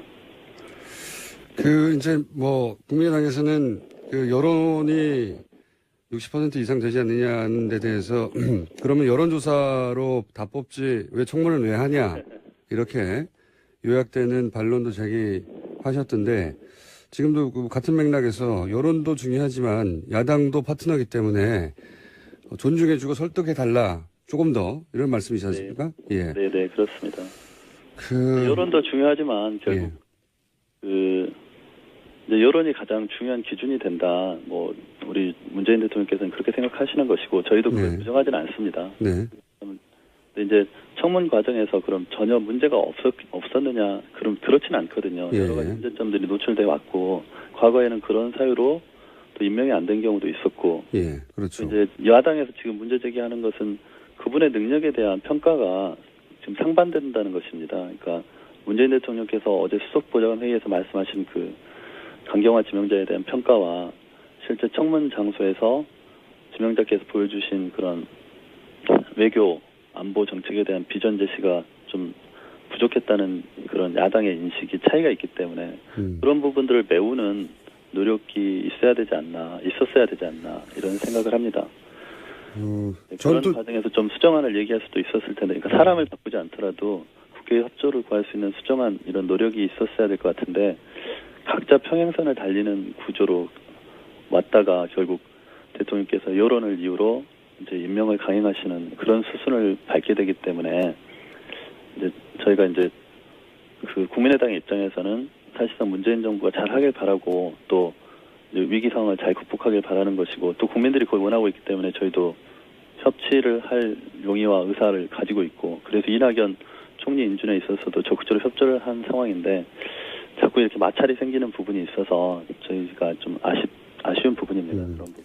알겠습니다. 취지는 또 충분히 이해가는데 어쨌든 어떤 상황에서는 양당 간의 결론을 내야 하는데 결정권자는 이제 과거 보고서 채택되지 않았던 경우 말씀하시니까 생각나는 것이 보고서가 채택되지 않아서 남아있던 경우가 있었죠. 예. 과거에. 네네. 그런데 이제 당시는 임명 철회하라는 여론이 60% 70% 부정적인 여론이 그랬단 말이죠. 그 경우에 여론이 혹은 민의가 철회에 있었고 그래서 야당이 법적 강제력이 있어서가 아니라 그 민의와 함께 그 여론의 힘으로 결국 낙마를 요구하고 또 낙마를 관철시킨 건데 낙마시킬 때 여론의 힘으로 낙마시킨 거란 말이죠. 임명할 때도 여론을 감안할 수 있는 거죠. 아닌가요? 낙마할 때는 여론의 힘으로 낙마시켰는데 임명할 때는 왜 여론을 감안하면 안 되는 거죠? 아니, 저희가 임명권 자체는 장관에 있어서는 대통령의 고유 권한이고 인사청문 제도가 있다 하더라도 그 채택 여부와 상관없이 대통령이 임명을 할 수 있도록 법이 규정을 하고 있습니다. 그래서 그 법적 절차에 대한 문제 제기를 하는 것이 아니고 이제 성의 한마디로. 네네. 네. 그러니까 이제 좀 야당에 대한 존중과 성의. 야당과 협의를 하고 강경화 후보자가 이러이러한 문제가 있지만 내가 대통령 입장에서 지금 이러이러한 점 때문에 반드시 필요한 사람이고 꼭 그 외교장관을 맡겨서 한번 해보고 싶다. 근데 그리고 나중에 맡겨놓은 이후에 문제가 생겨서 국회에서 해임 건의를 한다면 법상 해임 건의 자체가 그러니까 반드시 따라야 되는 건 아니지만 대통령 입장에서 그때는 해임 건의를 존중해서 해임시키겠다. 근데 일단 기회를 줘보자. 어쨌든 이런 식으로라도 수정적인 제안을 한다든가 국회와 좀 협의를 하는 모습을 보여주셨으면 훨씬 낫지 않았을까. 이건 저의 개인적인 생각입니다. 그런 것이 없었다는 것이 아쉽고요. 어쨌든 충분히 설득하지 못했다.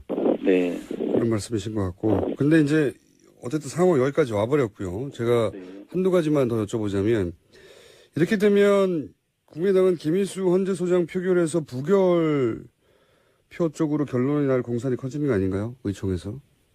일단 잠시 후에 있을 의총 비대위원들 협의를 통해서 결정이 되겠지만 저희의 원칙적인 입장은 인사청문에 있어서도 건건히 대응을 한다는 것입니다. 그래서 연기하지는 않는다. 강경화 지명자에 대한 대통령의 강행이 있다고 그래서 김희수 헌법재판소장 지명자에 대해서 뭐 당론으로 부결을 시키는 쪽으로 간다든가 아니면은 뭐 자매 투쟁을 한다든가 아니면 추경 절차에 협조를 하지 않는다든가 이렇게는 하지 않을 것입니다. 별개의 사안이다. 네네. 알겠습니다. 잠시 후 의총이 열리니까 의총 결론이 나면 저희가 또 한번 연결해 보겠습니다. 기본 입장은 네. 잘 들었습니다.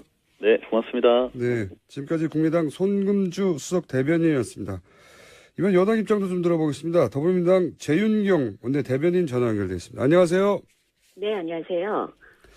자, 야당이 이렇게까지 반발하는데 대통령 임명 권한이라고 이렇게 밀고 가면 앞으로 전국은 어떻게 풉니까? 120석밖에 안 되는데.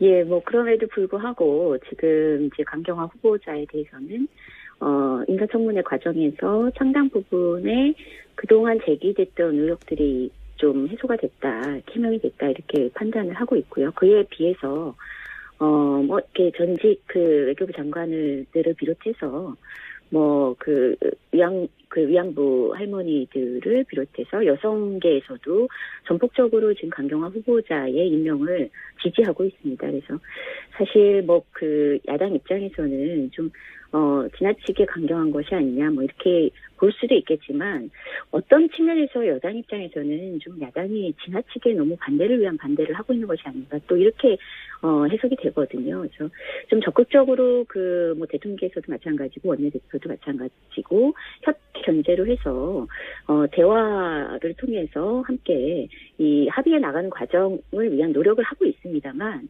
도저히 합의에 이르지 못할 경우에는 좀 불가피한 경우 국민들의 그 뜻에 따라서 좀 이렇게 빠르게 그 추진하는 것도 필요하지 않을까 싶습니다. 이제 전반적으로 듣다 보면 물론 표면적인 논리는 여러 가지가 있습니다만 대선을 승리한 쪽에서 지금 대선을 패배해서 어수선한 우리 야당들을 좀 더 살갑게 챙겨주고 마음도 섭섭하지 않게 해달라. 저는 이 정도로 받아들였거든요. 뭐 대통령 권한인 건 인정하는데 좀 더 노력하고 좀 더 다가와 달라. 예, 이게 뭐 정치가 연애이기도 하기 때문에 네. 그런 정도로 저는 이해했습니다. 네네. 대통령이 좀 더 노력해야 하는 걸까요? 사실상 그 대통령께서 취임식 그 당일날도 야당을 먼저 방문을 했고요. 그리고 또 그 원내대표 회동도 좀 대단히 그 빨리 진행이 됐고 또 최근에 그 추경 관련해서 그 이제 국회를 찾으셨을 때도 야당과의 미팅을 같이 추진을 했습니다. 그리고 또 그 연설 이후에도 사실 이례적인 행보들을 많이 보여왔거든요. 그래서 가급적이면은 대통령께서도 대화 협치 이를 위한 대통령께서 할 수 있는 모든 그 노력은 하고 계시다고 봅니다. 그래서 그 외에 정말 필요한 사람이고 또 국민들이 보기에도 이분이 문제가 없고 오히려 많은 기대를 하고 있는 사람임에도 불구하고 임명을 반대를 하는 것에 대해서는 무조건 그 협치라는 전제 하에 야당의 편을 들어줄 수만은 없는 것이 또 현실이지 않습니까? 다른 장관들도 이렇게 가면 다 어떤 반대나 어떤 의혹이 있더라도 임명이 되는 건가요? 아니면 케이스 바이 케이스가 될까요? 청와대에 계시지는 않지만 어떻습니까? 분위기는? 민주당의 분위기는? 사실상 그 임명하기에 부족함이 없는 인사를 추천하는 것이 뭐 또 가장 우선시 돼야 되는 일일 거고요. 그 과정에서 이제 최근에 이런 그 조금 더 국민들의 그 눈높이가 도덕적 눈높이가 높아진 점을 감안해서 대단히 검증을 까다롭게 진행을 하고 있는 것으로 알고 있고요. 그래서 사실 애초 일정보다 뭐 실제 그런지는 저희도 확인하지는 못했습니다만 좀 그 청와대 인선이 좀 늦어지고 있는 것이 아니냐 뭐 이런 얘기가 나올 정도로 이 검증 절차를 이전보다 조금 더 강화하고 있는 듯한 그런 모습이 보이는 건 사실이거든요. 그래서 뭐 어떤 경우에도 흠이 있음에도 불구하고 청와대가 무조건 밀어붙이겠다 뭐 이런 전제가 아니고 가급적이면은 이렇게 이런 흠이 없는 후보들 그리고 또 그 직을 수행하는 데 있어서 국민들께서 이건 굉장히 이분이 훌륭하다라고 인정할 만한 분을 추천하려고 하는 이게 좀 전제돼야 되겠죠.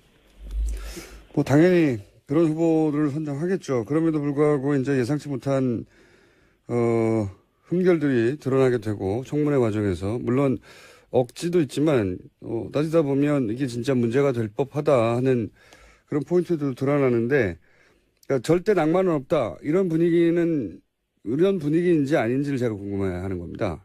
앞으로 야당의 공세는 발목 잡기이기 때문에 어떤 경우에도 낭만은 없다 이건지 아니면 그건 케이스 바이 케이스로 따져봐야 되겠다 이 정도의 스탠스인지. 뭐 당연히 케이스 바이 케이스겠죠. 뭐 사실 그냥 낭만은 없다. 이 전제가 어떠한 경우에도가 아니고 어떠한 경우라도 낙마를 만들지 않게 해서 청와대가 먼저 사전 검증을 철저히 하겠다가 전제가 되는 거고요. 그럼에도 불구하고 이 인사청문회 과정에서 사실 우리가 놓친 부분이 드러나고 그것이 국민들께서 보기에 도저히 동의하기가 좀 어렵다라고 한다면은 다른 판단도 가능하지 않겠습니까? 그런데 지금 이제 야3당이 이것이 발목 잡기든 아니면 야3당이 섭섭해서든 아니면 정당한 문제 제기든 간에 여하간 야3당은 대단히 강경한데 이렇게 되면 120석밖에 안 되는 민주당 입장에서 앞으로 이 정국을 어떻게 풀죠? 사실 뭐 저희도 참 곤혹스러운 건 사실입니다. 그러니까 일단 의석수에서 저희가 이렇게 모든 사안에 대해서 좀 주도권을 갖고 힘있게 개혁의 그 과제들을 밀어붙일 수 있을 만큼 안정적인 의석수라면은 뭐 사실상 고민을 안 하겠지만 그렇지 못한 것이 현실인데 또 한 측면에서는요. 또 이런 과정이 그 여야 협치의 어떤 새로운 모델을 만들어내는 하나의 시험대가 되지 않겠느냐. 그래서 전례 없는 노력을 기울여야 된다. 이런 게 사실 원내에서는 이렇게 원칙을 세운 바가 있습니다. 그래서 굉장히 어렵고 복잡한 그 현실인 것은 분명한데 이 과정에서 정치가 좀 한 단계 성숙하는 계기가 되기를 뭐 저희 그 여당도 마찬가지고요. 야당도 마찬가지라고 생각합니다. 아니 그러니까 이제 예를 들어서 국민의당, 뭐 정의당은 지금까지 스탠스를 보면 협조할 것은 협조하고 문제 삼을 건 문제 삼는다 이런 입장을 분명히 했는데 그리고 실제 그렇게 보여지는데 적어도 국민의당 같은 경우에는 뿌리도 같고 그리고 틀림없이 협조 의사가 있는 것 같긴 한데 국민의당을 물론 이거는 입장에 따라서 국민의당이 목리를 부린다고 말할 수도 있고 국민의당을 제대로 껴안지 못하고 있다고 정반대로 말할 수도 있는데 국민의당도 뭐랄까요 함께 가자고 잘 끌어안지 못하고 있는 상태 아닌가요? 그러니까 이게 국민의당도 탓할 일이긴 합니다만 민주당도 동시에 같이 탓해야 되는 상황 아닙니까? 뭐 여야가 조금씩 사실은 이제 더 양보하고 냉정하게 평가받을 대목이 있을지는 모르겠습니다만 뭐 국민의당도 마찬가지고요. 사실상 이제 저는 끊임없이 시행착오를 겪고 있다는 생각을 합니다. 그래서 처음 해보는 협치라서 그렇다. 그렇죠. 그리고 이제 초기에 이제 이 총리 인준 과정에서도 결국 국민의당에서도 처음에는 이제 강한 문제 제기를 하다 결국은 사실 보고서 채택에 도움을 이렇게 좀 다른 태도를 보이셨는데 마찬가지로 다른 사안에서도 좀 전에 앞서 이제 대변인께서도 말씀하신 것 같은데 개별 사안마다 이게 뭐 다 발목 잡기로 가겠다 이것이 아니고 사실상 냉정한 평가를 하고 그리고 여당을 견제하고 그리고 정부를 견제하는 역할을 충실히 하되 또 가급적이면은 협조할 것은 협조하겠다 이런 모습을 저희는 기대하고 있고 또 앞으로 그렇게 이 과정에서 이렇게 들여다 보면은 사실상 이건 좀 지나치지 않느냐 이렇게 보이는 것도 또 이렇게 크게 보면 사실상 이제 원만하게 잘 협조해서 국정을 함께 이끌어 나간 뭐 그런 협치의 결과물이 나오지 않겠느냐 저는 기대하고 있습니다. 혹시 지도부 간에나 혹은 개별 단위에서 국민의당과 끊임없이 이런 이야기를 물밑에서는 하고 있나요?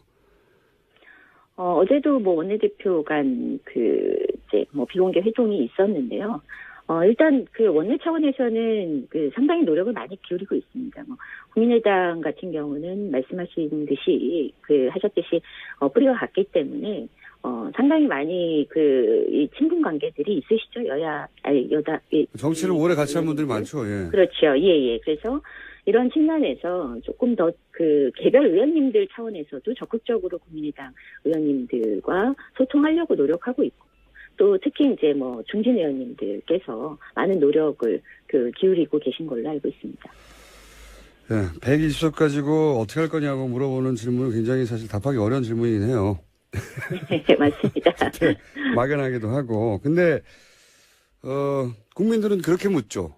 예, 구체적 사안에 대해서, 여의도 안에서 어떻게 돌아가는지 모르니까 그렇게 물을 수밖에 없는데, 이게 이제 추경도 있고, 앞으로 정부조직법도 있고, 국회에서 처리할 일이 많지 않습니까? 많은데, 네. 지금은 제가 보기엔 감정이 상한 것 같은데, 이 상태를 어떻게 극복해야 될지, 네네. 일종의 이제 작전, 보관, 120석은 어쩔 수 없고요, 앞으로 3년 동안. 나름의 계획이 있는지를 궁금해하는 거죠. 그러니까 예를 들어서 국회의원 개개인이 한 사람씩 붙어가지고 40명을 설득하기 위해서 작전을 펼친다든지, 네. 웃자고 한 소리지만 그 속에 실제 구체적인 자세히 밝혀달라는 건 아니고 나름의 계획이 있다. 사실 지금 이제 국회 일정에서 대단히 주요하게 이제 전제되어 있는 게 이렇게 추경안하고 정부조직법이고 또 주요 이제 개혁을 전제로 한 입법 과제들이 남아 있는 거거든요.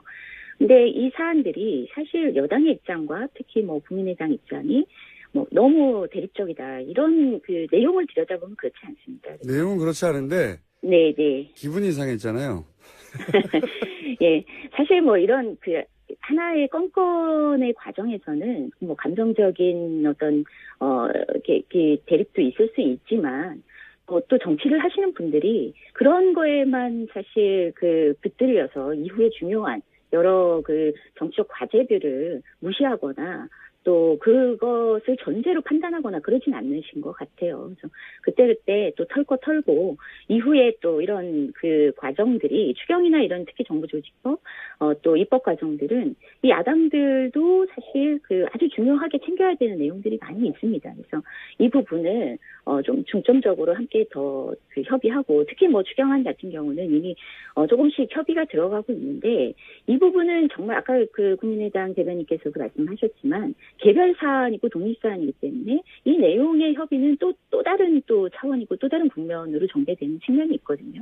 그래서 지금 이제 하나하나 건건히 봤을 때 이렇게 충돌이 나는 듯한 모습을 가지고 이후에 모든 사안이 걸림돌이 될 것이다. 저는 이제 그렇게 보지는 않습니다. 네, 대변인님은 그렇게 보지는 않으시는데 언론에 보도되는 상황은 그렇게 되어만 가는 것 같아서. 네, 앞으로 지켜보시면 아시겠지만 알겠습니다. 또 이후의 과정이 대화가 원활히 이루어지고 또 원활한 어떤 국회 일정이 전개될 것이다. 이렇게 좀 보시면 좋을 것 같습니다. 예, 어쨌든 대통령과 민주당의 지지율이 높기 때문에 여유를 가지고 네네. 더 많이 양보해도 될 것 같다는 생각도 합니다. 한편으로는 물론 양보를 해도 안 되는 경우도 있죠. 예, 양보가 아니라 굴복을 원하는 경우가 있어서. 네. 예. 오늘은 여기까지만 하고요. 네, 구체적으로 강경화 후보자가 임명되고 나면 어떻게 되는지를 지켜보면서 그때가 되면 구체적으로 얘기를 좀 더 할 수 있을 것 같습니다. 네, 오늘은 예상을 가지고 한 얘기라 여기까지만 하겠습니다. 오늘 말씀 감사합니다. 네, 고맙습니다. 지금까지 더불어민주당 재윤경 원내 대변인이었습니다.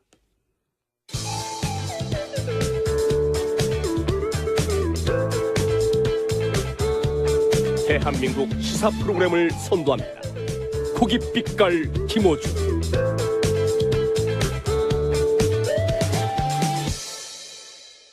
애쓰다가 네. 예. 선물 뭐가 필요하냐 방송 이렇게 재밌는데 했더니 문자가 바로 형 그 정도는 아니야. 너무 재밌지는 않아. 잔인한 사람들 그런 날도 있잖아요. 네, 심심한 날도 있지만 오늘 좀 심심했습니다. 전반적으로. 그 정도는 아니야. 자, 까칠한 미식가 마칼레미스 황교익 선생님 나오셨습니다. 안녕하십니까. 안녕하세요. 네. 예. 오늘은 음식이 뭡니까? 지난 6월 2일 날 냉면 이야기를 조금 더 이어가다가 냉면과 유사한 막국수 이야기를 좀 하려고 그래요. 막국수요? 예. 냉면이 어떤 미식가의 기준인 것처럼 그렇게 지금 자리를 잡고 있어요. 냉면 맛을 알아야 그래도 한 입맛 하는 거 아닌가. 저도 그 불만입니다. 불만인 것이 이제 북한에서 만들던 방식으로 냉면을 고스란히 만드는 아주 유명한 냉면집 몇 군데 있죠. 있죠. 네. 네. 굳이 찾아가서 먹어봅니다. 네. 심심해요. 심심한데 이제 나는 심심하다 그러면 네가 맛을 몰라서 그래. 네가. 맛이 뭐 대단한 겁니까? 맛은 그냥 먹으면 느껴져야 되는 거지. 네가 그 깊은 맛을 몰라서 그래. 그래서 제가 또, 내가 깊은 맛을 모르나 또 가봐요. 네. 또 먹어봐요. 또 심심해. 그 표현에 대해서 여러 말들이 있어요. 뭐, 늙은이 이 맛있어 물 같다. 행주 빻물 같다. 그런데 사실 심심해요. 그러니까 한국 음식이 전반적으로 좀 자극적이잖아요. 그렇죠. 맵고 마늘도 많이 들어가고 파도 많이 들어가고 짜고 달고 뭐 이런 강렬한 양념의 음식이 많다 보니까 냉면은 좀 특이한 거죠. 그런 맛이 없어요. 그냥 밋밋해요. 밍밍해도 네. 어디 한 군데를 탁 자극하거나 만족시키는 그것도 없어요. 그러니까 제가 맛있다고 네. 느낀 냉면을 먹으면 아주 짜거나 뭐 시거나 뭐 달콤하고 그렇지는 않지만 심심해지면 그 가운데 턱 쏘는 어디 한 군데 맛이 있고 그게 탁 머리에 꽂히는데 네. 이렇게 유명한 곳을 제가 한두 군데 가봤는데 처음부터 끝까지 그게 없어요. 그래서 이거 막 탐구하게 돼요. 어디서 내가 감동해야 하나 막. 맞아요. 그거요. 그게 포인트예요. 이게 무엇이 맛있다는 거지 하고 먹으면서 자기의 감각에 집중하게 돼요. 그러니까 미식가의 음식이라는 게 냉면을 두고 미식가의 음식이라는 게 원래 그 음식이 뭐 특이하게 맛있어서 우리의 감각을 자극하는 게 아니라 맛이 비어 있으니까 달고 짜고 맵고 아니죠. 달고 짜고 뭐 이런 것들은 맵고 하는 이런 자극적인 음식은 그냥 우리 감각을 그냥 곤두세우지 않아도 그냥 들어오는 거거든요. 네. 별로 집중 안 해도 돼요. 그냥 대충 먹어도 되는 거죠. 맛을 곤두세우면서까지 내가 먹어야 되나요? 음악 들을 때도 그러잖아요. 뭐 댄스 음악이라든지 뭐 가벼운 음악들 이런 것은 그냥 대충 듣잖아요. 그런데 뭔가 의미가 있는 거야. 뭐 클래식한 거야. 뭐 그렇죠. 이렇게 공부해서 이러면. 들어야 되죠. 그렇죠. 이렇게 그러면서 집중하잖아요. 네가 클래식을 모르는 것은 클래식이 잘못된 게 아니고 네 감각에 무식해서 그런 거야. 아니죠. 무식이 아니라 이거는 감각을 깨우는 것이냐 아니냐 하는 요거의 차이라고 보면 물론 그런 건 인정합니다. 뭐냐면은 이제 세계적인 무슨 명작이라고 하는 그림을 보고 그 명작이 된 이유가 나한테 안 느껴질 때가 있잖아요. 그럼 막 갈등하게 됩니다. 모나리자 이런 거 보면서. 이게 왜 명작인 거야 도대체. 목이 너무 두꺼운 거 아니야? 뭐 이런 눈썹이 너무 없는데 미간이 너무 멀어. 그러다가 이제 설명을 듣죠. 그때 당시엔 존재하지 않았던 여러 가지 기법이 쓰였다 등등등. 당시에는 획기적으로 느껴질 수 있구나. 공부를 하고 나면 달리 보이죠. 달리 보인다기보다는 왜 이렇게 그 자리에 왔는지는 이해는 해요. 이해는 하는데 제가 모나리자가 명작이 됐던 시대에 돌아와서 그 감수성을 가질 수는 없잖아요. 그렇기는 하죠. 그렇기 때문에 그걸 그냥 흉내만 내는 거거든요. 저는 그래요. 저는 이게 명작이라고 하니까 감동해 줘야 되는 거 아닌가? 그런 그 과정에서 이렇게 집중하는 것은 그 대상이 아니라 뭐 그림이나 음악이나 음식이 대상이 아니라 자신의 감각을 다시 이렇게 재증기하게 되는 거죠. 계속 그 감각을 이제 예민하게 가다듬다 보면 어느 순간 감동이 옵니까? 그렇죠. 음식도 그렇습니까? 그렇죠. 그래서 그러니까 음식의 맛이라는 것은 그 음식에 있는 게 아니라 내 감각이 있는 거거든요. 내 혀가 짜고 달고 맵고 쓰고 하는 맛을 느낄 수 있으니까. 혀를 단련시켜야 돼요? 그 음식이 쓰고 달고 짜고 맵고 한 거거든요. 선생님은 혀를 어떻게 단련십니까? 혀를 길게 뽑아가지고 물에 헹구고 막 그러시나요? 머리 얘기죠, 머리. 그러니까 혀가 아니라 내가 가지고 있는 머릿속에 음식의 맛에 대한 데이터들, 이 감각의 데이터들을 잘 정리정돈하는 그런 훈련을 하다 보면 그러니까 미각만이 아니라 다른 뭐 시각, 청각 뭐 이런 것들도 감각이 예민해지고 그 취향이 조금 더 고급해진다고 볼 수가 있는 거죠. 그래서 냉면이라는 음식은 그 냉면 그 자체가 맛있어서가 아니라 음식까지 그래야 하는지. 그 음식이 오히려 다른 여러 장르의 그러니까 시라든지 음악이라든지 미술보다 훨씬 더 감각을 더 강력하게 자극을 할 수 있는 것들이죠. 그러니까 어떻게 연출해야 됩니까? 그러니까 분별을 하면서. 철사장처럼 혀를 막 따뜻한 물에 넣었다 뺐다. 그러니까 이렇게 심심한 음식, 냉면처럼 아무 맛이 없을 것 같은, 네. 짜고 달고 맵고 하지 않은 이런 밋밋한 음식, 두부 같은 것, 밥 같은 것, 이런. 선생님 무리하다고 원래 하는 맛에 그렇게 음식을- 예민하셨어요? 아, 아니면 아니죠. 지금 저도 말씀하신 대로 훈련의 결과죠. 훈련. 그렇죠. 무슨 훈련을 어떻게 하셨습니까? 물론 누구든지 타고나는 미각이라는 것은 미명이 아니면 다 비슷한 거거든요. 네. 절대 미각이라는 건 없습니다. 그래요? 좀 예민한 미각은 있을 수 있죠. 그렇겠죠, 물론. 개인차가. 예민한 후각도 있을 수 있고요. 그러니까요. 근데 그 민감한 정도로 보자 그러면 사실 인간은 여느 동물에 비해서 굉장히 떨어지거든요. 둔하죠. 모든 감각이. 개돼지보다도 못해요. 인간의 감각이라는 게. 그런데 하나 차이점이 있다 그러면 그것을 분별하는 훈련을 스스로 쌓고 분별할 수 있게 간다는 거죠. 감각을 예민하게. 얼마나 할수 어떻게 있다는 거죠. 그래서 어떤 방식을 통해서 그 경지에 도달하셨어요? 그러니까 돈가스를 예로 든다, 냉면을 예로 든다 그러면 이 집 냉면의 면가닥은 어느 정도의 굵기고 어느 정도의 탄성이고 이 냉면의 인장 강도는 얼마나 됩니까? 입에 넣으면서 씹으면서 그리고 이 냉면의 메밀의 향과 밀가루의 향 이런 거 약간 씀씀한 그런 그의 향들이 이 육수와 어떻게 잘 지금 배합이 되고 있는 것인가. 예, 그걸 이런 의식하면서 먹는다는 거죠. 그렇죠. 계속해서. 이 집에 그러면 머릿속에 점점 잘 조화된 맛이 어떤 것인가 이렇게 정리가 되기 시작합니까? 맞습니다. 그러면서 그 맛을 가지고 다른 걸 비교하게 되고 그렇죠. 이거는 더 조합이 좋은데 발렌스가 더 좋아 뭐 이렇게. 그렇죠. 그 뇌의 훈련이죠. 그러니까 미각의 훈련이라기보다는 뇌가 어떻게 그런 많은 데이터들을 입력을 하고 정리하게 만들 수 있는 것인가 하는 거. 이게 사실 맛있는 음식. 그러면 점점 혀가 또 예민해지는 걸 느낍니까? 그렇죠. 뇌가 예민해지는 거죠. 혀가 예민해. 혀는 그냥 단지 그러니까 정보가 입력되는 그냥 창구라고 보시면 돼요. 혀가 예민해질 수 있을 것 같아요, 근데. 후각과 미각을 완전히 잃어도 음식의 맛을 이게 먹으면서 떠올릴 수 있어요, 실제로. 마치 이제 팔을 잃은 분들이 팔의 감각을 상상으로 그 감각을 느끼듯이 그렇죠. 그게 뇌가 훈련이 되면 그런 정도가 될 수 있다는 거죠. 이연복 요리사 중식하시는 그분 그 후각을 잃으셨거든요. 그렇죠.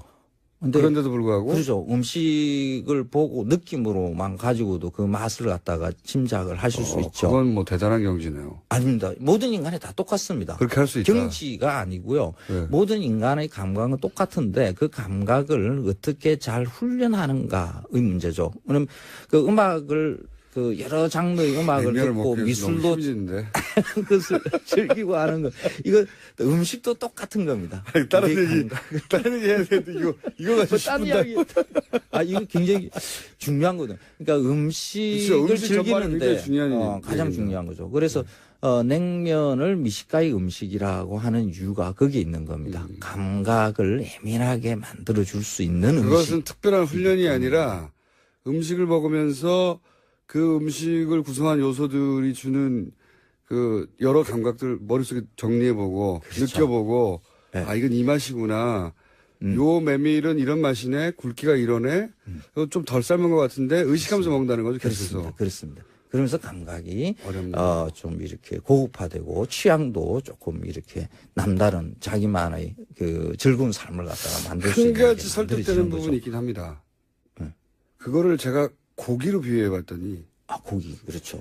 확 느낌이 오네요. 고기 그래. 맞아. 부위별로 맛 다르고요. 어떻게 쓰는가에 따라서 다르고 굵기도 다르고요. 예, 함부로 그렇죠. 뒤집으면 안 됩니다. 그렇죠.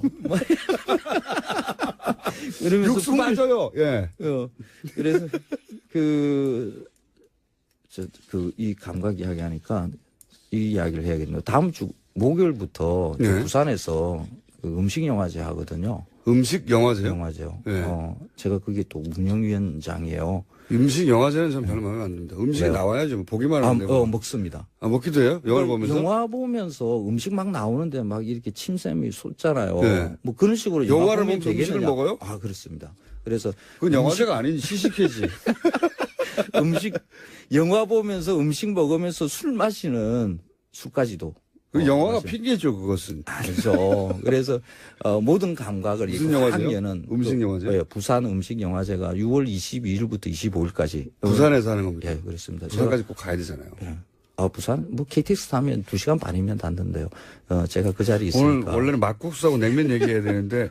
홍보하기 생겼네. 음식에 대한 그 미식가. 예. 예. 냉면이 미식가 음식이라고 하니까 미식가들은 어떻게 미식가가 되었나. 예. 맛평론가는 어떻게 맛평론가가 되었나. 그 얘기를 하다 여기까지 는 재밌었어요, 사실은. 근데. 네. 그러면 뭐 막국수 이야기는 다음에 하죠. 뭐 예. 이야기하죠. 급하지 않습니다, 막국수. 막국수 어디 안 가기 때문에. 그리고 주말 특근이라고 하는 주말 프로그램이 저희가 생겨서 뉴스공장에 저는 안 나옵니다. 저는 안 나오고 대신 패널들이 나와. 희한하죠? 첫 번째 순서가 황교익 선생님이고 토요일 아침 7시부터 8시 동안 1시간 동안 나오십니다. 오늘 여기까지 하겠습니다. 황교익 선생님이었습니다. 감사합니다. 고맙습니다. 김어준이었습니다. 월요일 날 뵙겠습니다. 안녕. 저희가 관련해서 표창원 의원 잠깐 연결해보려고 합니다. 왜냐하면 경찰 입장 발표가 오늘 있거든요. 드디어. 그래서 민의로 잠시 연결해보려고 하고 그 전에 짧게 한두 가지 뉴스 더 짚어볼 시간이 될 것 같습니다. 네, K스타일 허브라는 곳 혹시 아십니까? 여기가 한류 문화 체험할 수 있게 지난해 차은택 전 단장이 만든 곳인데 박근혜 전 대통령이 4월 달에 송중기 씨와 함께 찾았습니다. 송중기 씨, 예. 예, 그 사진 기억하시는 분들 꽤 계실 텐데요. 그로부터 2달 후에 K스타일 허브 운영에 관해서 박근혜 전 대통령이 안종범 전 수석에게 시시콜콜한 지시를 내렸다고 합니다. 온라인 예약 기능과 체험 블로그, 영문 홈페이지 등이 없다라는 것을 문제 제기했다고 하고요. 또 송중기 씨 발자취를 영상으로 제작하고 송중기 씨가 출연한 드라마 태양의 후예 홍보자를 보완하라라는 지시도 내렸고요. 뿐만 아니라 건물 앞에 입간판도 만들고 판매 상품 가격도 올리라라는 지시도 했다고 합니다. 이건 기획사 마케팅 담당자의 일인데 대통령께서 이런 일을 하셨군요. 예. 온라인 예약 기능이 없는지 어떻게 알았죠? 직접 들어가 봐야지 알 수 있는 거긴 합니다. 체험 블로그나 영문 홈페이지나 뭐 다 본인이 찾아봤다는 얘기인데 만약에 그랬다면 드라마를 감동적으로 봤나 보죠 그때. 예. 자연인으로 연예인에 대한 호불호 있을 수 있죠. 근데 자연인으로 팬심을 대통령 권한으로 발휘하면 안 되는 거죠. 예. 자기 팬심 쓰라고 대통령 권한을 주는 게 아니기 때문에 재밌는 기사네요. 예. 이 공사를 구분하지 못하는 굉장히 특별한 재주를 지녔던 것 같아요. 네, 경제수석한테 할 지시는 아니라고 보여집니다. 네, 경제수석에게 저 연예인의 온라인 예약 기능이 없다. 재밌는 기사입니다. 다음 뉴스는요? 네, 검찰이 범죄 수익 은닉 혐의를 적용해서 정유라 씨에게 구속영장을 재청구하기로 했다고 KBS가 어제 보도했습니다. 아하. 이게 이제 정유라 씨가 뇌물에 해당되는 승마 지원을 구체적으로 알고 있었다는 거죠, 이게? 네, 그런 사실들을 진술했다라는 건데요. 이제까지 정유라 씨는 잘 몰랐다라는 것으로 일관했었는데 말세탁 과정에 적극적으로 개입했고 또 알고 있었다라고 검찰이 봤다는 거죠. 말세탁. 생각나네요. 말세탁. 그러니까 원래 삼성 소유로 말을 가지고 있었단 말이죠. 삼성은 나중에 문제가 생겨도 그건 우리 소유고 빌려준 것 뿐이다라고 하려고. 근데 저희가 한두 번 다룬 것 같은데 세준 씨 그때 화를 내고 그 말 낼 거야 이렇게 되자 삼성이 말 두피를 현물로 말 판매상한테 돌려주죠. 그러면 삼성이 돈을 받아야 되는데 말을 줬으니까 그 돈을 삼성이 안 받죠. 네. 그러면 그 말 두피의 가격만큼 지불이 된 거죠. 그리고 새로 사고 싶은 말과의 차액만큼만 최순실 씨가 돈을 내고 새로운 말을 샀다는 거죠. 네, 그렇게 되면은 그렇습니다. 표면상으로는 최순실 씨가 비싼 말을 자기 돈 주고 산 거가 되지만 실제로는 말 두 필 가격을 최순실 씨에게 준 것과 마찬가지죠. 네. 그 뇌물이죠, 뇌물. 예, 심지어 정유라 씨가 이번 과정에서 진술한 게 있는데 차익이 제때 입금되지 않았다면서 말 중개업자가 짜증냈다라는 상황까지도 이야기했다고 합니다. 근데 이런 상황이 이제 비밀 계약서가 발견되면서 드러났고, 근데 이걸 정유라 씨가 왜 안다고 했을까요? 근데 뭐 세 차례나 검찰을 가다 보니까요 말이 이렇게 저렇게 나온 것 같은데요. 심지어 어머니가 삼성 승마 지원에 대해 입단속 시켰다라는 이야기까지 했다고 합니다. 정민호 씨가 그래봐야 20대 초반이기 때문에, 예. 검찰한테 가서 조사를 받으면 제가 한번 말한 적이 있지만, 그건 다른 세계거든요. 네. 어린 나이라 자신이 하는 말이 본인에게 어떻게 영향을 미칠지 정확하게 판단하지 못했을 수도 있습니다. 어쨌든 영장이 재청구될 가능성이 높아졌네요. 오늘은 여기까지 하고요. 잠시 표창원 의원 연결해 보겠습니다. 감사합니다. 네, 감사합니다. 사인의 김은지였습니다. 자, 민인데 이렇게 하고 바로 연결하겠습니다. 고 백남기 농민, 경찰이 그동안 전혀 입장 발표가 없다고 오늘 있다고 합니다. 이 문제 잠깐 짚어보겠습니다. 더불어민주당 표창원 의원 연결됐습니다. 안녕하세요. 네, 안녕하세요. 자, 경찰은 그동안 사람이 죽었다고 다 사과할 수는 없는 일이라고 해왔습니다. 그죠? 예. 네네. 근데 이제 국민 정서의 눈높이에서 보자면 경찰에 의해 국민이 사망했는데 그 유족에게 아직도 제가 알기로는 아직도 사과의 말 한마디 건넨 적이 없다고 하거든요. 이거 어떻게 생각하십니까? 네, 저희가 국회 안전행정위원회에서도 지속적으로 사과 요구를 했고요. 그리고 지난해 9월 돌아가시기 전에는 문병을 해달라는 요청도 지속적으로 했지만 계속 거부를 해왔거든요. 그러다가 이제 그 상황 변경이라는 것이 그 당시 말은 뭐 법적인 결정이라든지 잘못이 인정되면 사과하겠다 이런 식의 태도였는데 지금은 병원에서 단지 그 사인을 변경했을 뿐인데 사과하겠다고 태도를 바꾸고 있습니다. 그때나 지금이나 한 사람의 국민이 사망한 건 똑같은데 말이죠. 네, 그렇습니다. 네. 경찰이 왜 그렇게까지 사과에 인색한 거죠? 저는 사람 생명에 관한 일이니까 검찰 결과는 결과고 사과한다고 경찰의 위신이 떨어진 것도 아니잖아요. 이해가 안 갔었거든요. 이거 네. 설명 좀 해주십시오. 왜 그랬는지. 그렇죠. 같은 생각이었고 그래서 지속적으로 사과 요구를 했고요. 사과를 한다고 해서 경찰의 뭐 위신이 떨어지거나 경찰의 책임을 인정하거나 뭐 책임은 법정에서 따로 따져봐야 될 것이고요. 또는 뭐 경찰이 스스로가 그전과 다른 어떤 그 불이익을 진보정당인 통합진보당에 와서 비례대표가 됐고 비례대표 국회의원으로 당선돼서 4년간 활동을 했습니다. 필리버스터 4번째 주자셨고 은수미 의원의 기록을 깨고 싶지 않아서 체력이 남았는데 내려오셨고 그걸로 크게 화제가 되셨고 그렇게 하면 아마 기억이 떠오르시는 분들이 많을 겁니다. 얼굴과 함께. 그런데 이번에 당대표 경선에 도전장을 내신 이유가 뭡니까? 네, 똑같은 질문을 제가 잠시 후에 라이벌 앞으로 싸울 상대 후보에게 드릴 텐데 네. 이유가 뭔가요? 한마디로 말씀드리면 이기는 정의당을 만들고 싶어서 당대표에 출마했습니다. 제가 말하는 이기는 정의당은 더 이상 군소정당이 아니라 수권 능력과 그 통치 능력을 국민들로부터 인정받는 유력한 정당이 되겠다는 겁니다. 저는 지난 대통령 선거에서 가능성을 확인했다고 보는데요.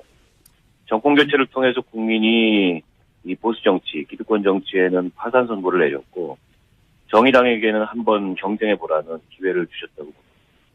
그래서 앞으로의 정치적 경쟁은 누가 더 투철한 시대 정신을 가지고 불평등 해소와 또 국민의 삶의 질 향상이라는 우리 시대의 과제를 해결하는가의 경쟁이 될 거라고 봅니다. 이 경쟁에서 이기는 정의당을 만들고 이기는 정의당. 그게 캐치프레이즈입니까? 그렇습니다. 이기는 정의당. 그리고 2020년 제1야당이 목표라고, 맞죠? 네, 그렇습니다. 2020년 제1야당이면, 21대 총선 때 제1야당이 되겠다는 건가요? 네네네. 그렇군요. 그러면, 지방선거가 1년 앞으로 다가왔는데, 네. 3년 후는 이제 아직 얘기할 때가 아닌 것 같고요. 네. 너무 멀어서. 이 지방선거는 어떻게 준비할 계획이십니까? 저는 이제 지방선거 당대표가 되겠다, 이런 말씀을 출마에 변해서 드렸는데요. 첫 번째로는 연내에 정당 지지율을 15% 선으로 끌어올리는 게 급선무라고 봅니다. 충분히 가능한 얘기입니다. 지금 보면, 예. 민주당을 제외하면 나머지 정당들의 지지율이 거의 같거나 비슷합니다. 뭐 여론조사 기관마다 조금씩 차이는 있지만 큰 차이는 없습니다. 예. 네. 그래서 정의당의 존재감과 또 정의당의 필요성, 또 정의당의 가치를 부각시킬 수 있는 굉장히 좋은 그런 기회라고 보고요. 원내외에서 정의당의 가치를 부각시킬 수 있는 사업들을 만들고 성과를 내는 게 굉장히 중요하다고 생각합니다. 지지율은 그렇지만, 예. 네. 정당 지지율을 바탕으로 해서 예. 내년 지방선거에서 17개 모든 광역자치단체에서 이 비례대표를 당선시키겠다는 목표를 우선 갖고 있습니다. 두 번째로는 정의당의 현재의 당력으로 모든 지역에서 좋은 지방선거 성과를 내기는 쉽지 않습니다. 때문에 전략 지역을 정해서 선택과 집중 방식으로 선거를 준비해 갈 겁니다. 중요한 지역이 이제 서울과 수도권 그리고 호남, 영남인데요. 그렇게 전략 지역을 정하게 되면 거기서는 단체장부터 기초의회까지 모두 출마하는 그런 선거 준비를 하겠습니다. 그러려면 몇 가지가 우선 필요한데 경쟁력 있는 후보 발굴을 하는 게 중요하고 이 일을 지역에만 맡겨놓는다고 되는 게 아니고 대표가 전국을 뛰면서 시도당 위원장님들이나 지역위원장과 머리를 맞대고 사람을 발굴하겠습니다. 세 번째로는 이렇게 사람만 발굴한다고 되는 게 아닙니다. 출마하고 당선될 수 있도록 당이 전폭적으로 지원을 해야 되는데요. 얼마 전에 이제 중앙당 후원회 제도가 합법화됐지 않습니까? 50억까지 후원금을 모아서 쓸 수 있는데 이 50억을 우선 모아서 다른 데 쓰는 거는 우선 나중이고 지방선거 후보자 발굴과 지원에 전적으로 쓰겠다 이런 계획을 하고 있습니다. 1차적으로 지방선거로 승리하겠다? 네. 그러면 그게 이제 승리로 느껴지려면 기초단체장 정도로는 이제 감이 안 오고 도지사나 광역시장 정도는 돼야 이게 정의당의 존재감을 확인할 수 있지 않습니까? 네네. 목표라는 도지사 혹은 광역단체장 있습니까? 도지사 광역단체장을 후보를 발굴해서 예. 유의미한 경쟁과 승부를 벌이겠습니다. 그런데 이제 현재 조건에서 도지사 광역단체장에 승리할 수 있는 후보가 있느냐? 예. 그게 어느 그 광역단체냐라고 질문을 던진다면 아직은? 현재로서는 아직까지는 준비는 안 돼 있고 일단 저 스스로가 당 대표가 되게 되면 저 스스로도 선거 준비를 하겠습니다. 이 당원이 요구하고 또 당이 필요로 한다면 그게 어느 지역이든 출마할 그런 준비가 돼 있다. 예를 들어서 경기도지사에 나간다든가 이럴 수 있으시다는 거죠, 당대표. 뭐 지금 확언할 수는 없겠지만 예. 당이 그렇게 필요로 하고 당원들이 요구한다면 뭐 언제든 어느 자리든 출마해서 지방선거를 이끌 준비가 돼 있습니다. 민주당과의 관계는 물론 뭐 협력도 하고 견제도 한다는 일반론은 누구나 얘기할 수 있는데 예. 좀 상징적으로 한두 마디로 압축할 수 있는 의원님만의 관계 설정이 있습니까? 민주당과의 여당과의 관계 설정? 문재인 정부 개혁 속에 우리의 성공, 우리의 성과를 만드는 게 굉장히 중요하다고 저는 생각합니다. 어떤 의미입니까? 문재인 정부의 개혁은 성공해야 됩니다. 문재인 정부는 단지 민주당 정부가 아니고 이 촛불이 만든 정부이기 때문에 그렇습니다. 문재인 정부가 실패하면 그건 곧 이 촛불 시민혁명에서 나타났던 그런 시민들의 열망이 실패하는 거라고 보고요. 정의당이 문재인 정부의 개혁에 협력하겠다는 것은 문재인 정부나 민주당 서울대는 대략 제가 그 발표를 듣기로는 세 가지 정도로 입장을 정리했더라고요. 하나는 이게 이제 전문적 견해차처럼 정리를 했어요. 그러니까 당시 지도 교수, 주치의 백선아 교수. 그렇죠. 예, 그 교수의 입장과 다른 전문가들 입장이 다른 상황이었다. 이렇게 전문적 견해가 부딪히는 것처럼 정리를 했고. 네, 여전히 백선아 교수는 병사 의견 고수하고 있다고 합니다. 네. 그리고 책임은 당시 전공의, 진단서를 작성한 전공의에게 있는 것처럼 설명을 했고, 세 번째로는 이제 정치적 외압은 없었다. 이렇게 세 가지 중요한 입장 정리를 했던데, 좀 비겁한 태도죠. 기본적으로. 마치 전문가들끼리 의견이 충돌했을 뿐이다. 다른 건 아무것도 없다. 이거거든요. 예. 그렇게만 생각하기에는 석연찮은 구석이 너무 많죠. 특히 이제 서창석 서울대 병원장을 중심으로 한 의혹이 많죠. 예. 우선은 청와대 주치를 하다가 이제 사임하고 서울대 병원장이 된 이례적인 과정을 통해서 연장이 됐는데, 근데 이 과정 처음에는 몰랐죠. 근데 최순실 게이트 터지고 나서 보니까 최순실 씨와 인연이 깊은 이임순 춘천향대 교수에게 말을 듣고 이 자리에 갔다는 거. 네, 추천받았다라는 거죠. 그러면서 당시 그것이 대통령의 뜻이었다라고 했다고 하죠. 그러니까 서울대 병원장이 되는 과정 자체에 최순실 씨와 연결되는 인물을 통해서 대통령의 뜻이라며 원장이 됐어요. 예. 이거 자체가 굉장히 이례적이고, 대통령이 왜 자기 주치를 굳이 그 시점에 서울대 병원장으로 보냈는지 의문이죠. 굉장히 의문이었는데, 뭐 연결 포인트들이 있습니다. 포인트들이. 보면 그 자리를 가고 나서, 원장이 된 후에 태순 씨가 단골로 드나들던 성형 의원, 비선 의원, 김영재, 김영재 원장요. 김영재 원장을 자격이 안 되는데 서울대 강남센터에 진로이사로 선임한다든가. 그리고 외래 교수였죠. 예. 그리고 김영재 씨 가족회사인 YJ콥스였던가요? 네, 실을 만드는 회사였습니다. 성형실요. 예. 서울대병원에서 쓰지도 않는 실인데, 그 실을 납품받았고, 말하자면은, 그리고 최순실 씨는 김영재 원장을 통해서 해외에 진출하려고 하는, 단순히 그 병원 하나가 아니라 어떤 미용센터를 중동이나 중국에 진출시키려는 노력을 하죠. 예, 그 절정이 외교 인사 왔을 때 병원에 데리고 간 거였죠. 그렇죠. 덩샤오핑에 딸려. 근데 김영재 씨 병원 자체가 워낙 규모가 작고 병원이 아니라 의원이었죠. 네. 그런데 거기 권위를 싣고 그리고 매출을 올리고 소위 이제 믿어줄 만한 대중이 인정을 해주려면 서울대가 필요했던 게 아닐까 하는 추정을 해볼 수 있는 거죠. 예. 그런데 그 자리에 믿을 수 있는 사람이 가야지. 서울대병이라는 것이 만만한 것이 아니잖아요. 주치를 빼서 그쪽으로 보낸 게 아닌가 하는 의혹을 가지기에 충분한 연결고리인데, 적어도 최순실 씨와 직접 인연이 강한 인물들하고 직간접으로 병원장이 연결됐던 건 분명한 것 같고, 근데 그 시점에 하필이면 이 사건이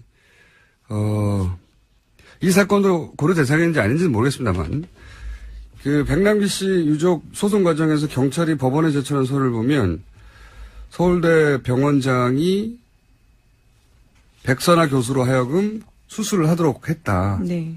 그런 기록이 있어요. 서울대 병원장이 이제 밤늦게 교수에게 전화를 해서 그 교수가 등산복을 입고 응급실에 나타났다는 거잖아요, 당시. 그 굉장히 이상한, 그리고 그 정도 내 손상의 경우에 그 정도 경력의 교수가 휴일에 직접 와서 수술하는 경우는 없다고 해요. 예.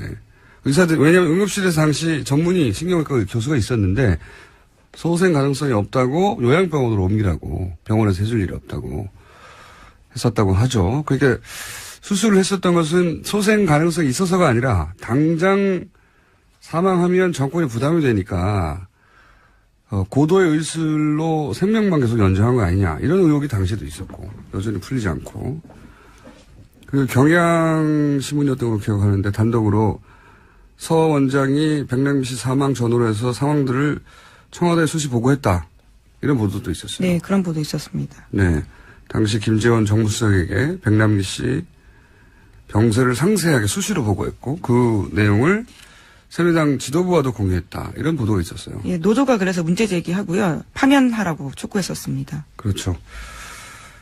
이런 모든 의혹들이 다 해소되지 않고 뭐 병사를 외인사로 고치는 것만으로 외압이 없다고 결론 짓기에는 너무 석연찮은 점이 많습니다. 네, 그런데 어제 서 원장은 기자회견 자리에 나타나지도 않았습니다. 사과하는 자리였는데도요, 얼굴을 보이지 않았습니다. 그러니까 이건 원장과 상관이 없고 이건 철저히 전문가적 견해차로 발생한 일이다, 이렇게 정리하고 싶었던 것 같아요, 서울대병원 입장에서는.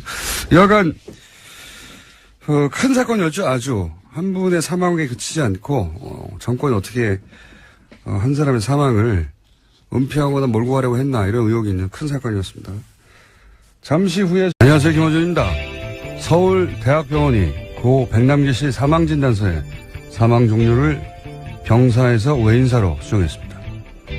서울대는 의사 개인의 판단과 의사 집단의 판단이 다를 경우 어떻게 조율할지 고민했다고 합니다. 사망진단서를 수정하는 일은 개원 이래 최초의 사례라 어떤 절차를 거칠지도 긴 논의를 거쳐야 했다고 하고요.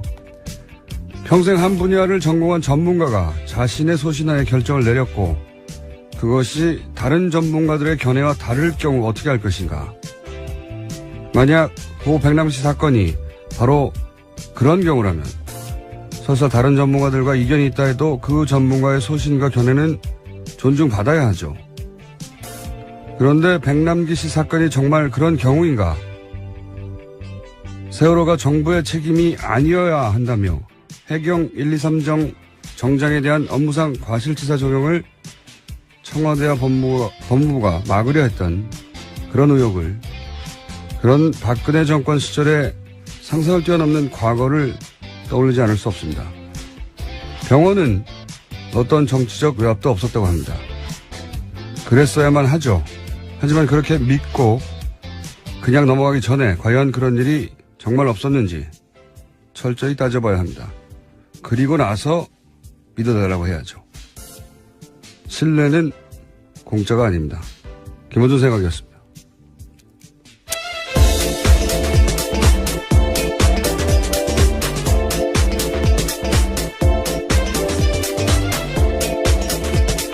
시사인의 김은지입니다.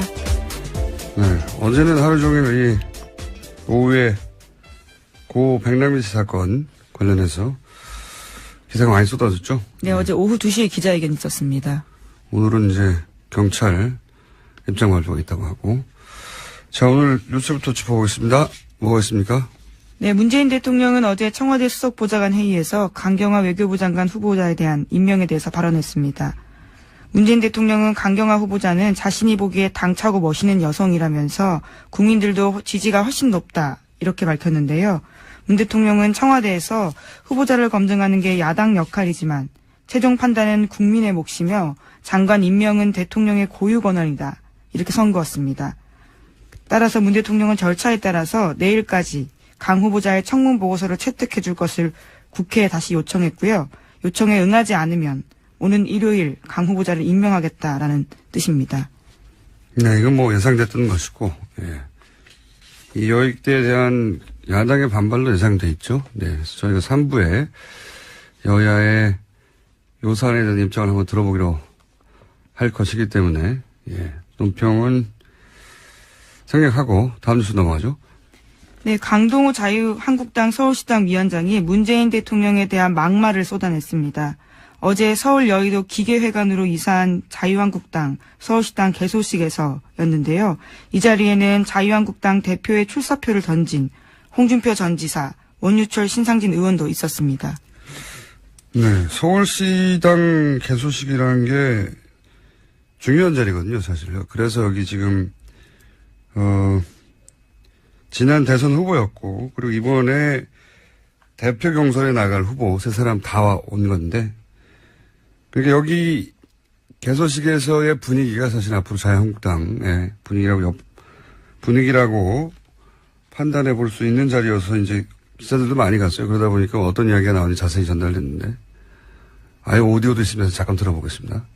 친북하는 정부하는 문제는 우리 보수, 우리 줄 세력을 죽이려고 하고 있어요. 상대가 아주 나쁜 놈이기 때문에 깡패 같은 놈이고 나쁜 놈입니다. 이런 놈을 상대로 해서 점잖게 나가다가는 나라 꼴이 안 됩니다. 왜 웃음이 나죠? 네.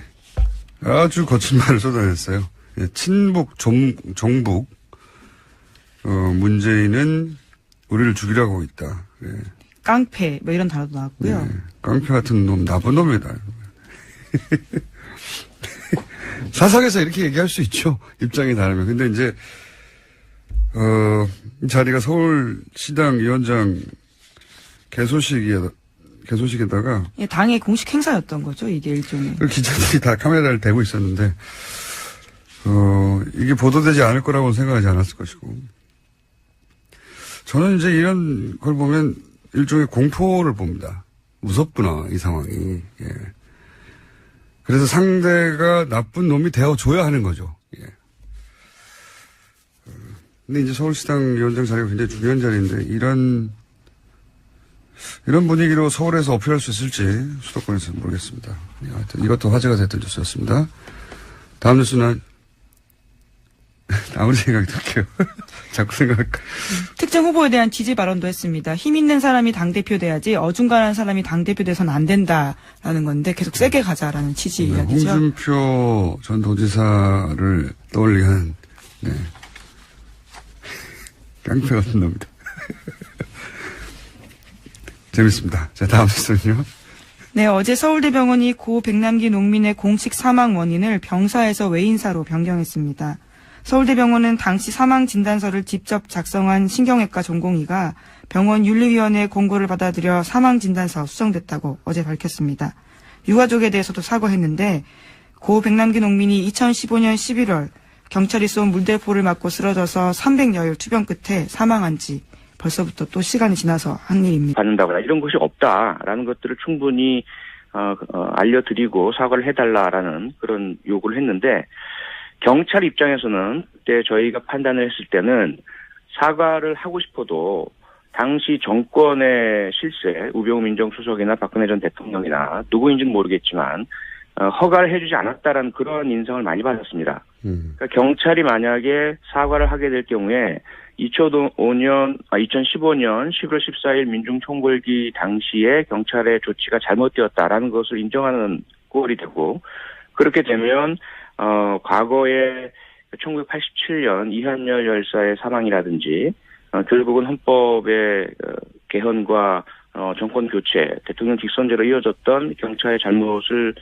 그대로 되풀이하는 것 같은 모양새. 그래서 아마도 정권 차원에서 백남기 농민 사망에 경찰이나 공권력의 책임이 있다라는 어떠한 여하한 인정도 해서는 안 된다라는 그런 지침이 있었던 것으로 인상을 받았습니다. 그런 인상은 뭐 많은 국민들이 받긴 했는데 네. 그런데 혹시 의원님이 그와 관련한 구체적인 정황, 정보, 첩보 있으십니까? 경찰 출신이신데 정확한 네, 없습니까? 정확한 건 없고요. 예. 그저 신원을 밝혀드릴 수 없는 익명의 경찰 내부 인사로부터 그러한 그 부분에 대한 묵인 정도는 제가 접한 것은 있습니다. 정황 정도는 파악을 하신 게 있군요. 네네. 그렇다고 해도 지금 이제 검경 수사권 독립이 경찰 수권인데 그러면 이제 독립적인 수사권을 가진 만한 자격을 갖췄다고 국민들에게 어필해야 되지 않습니까?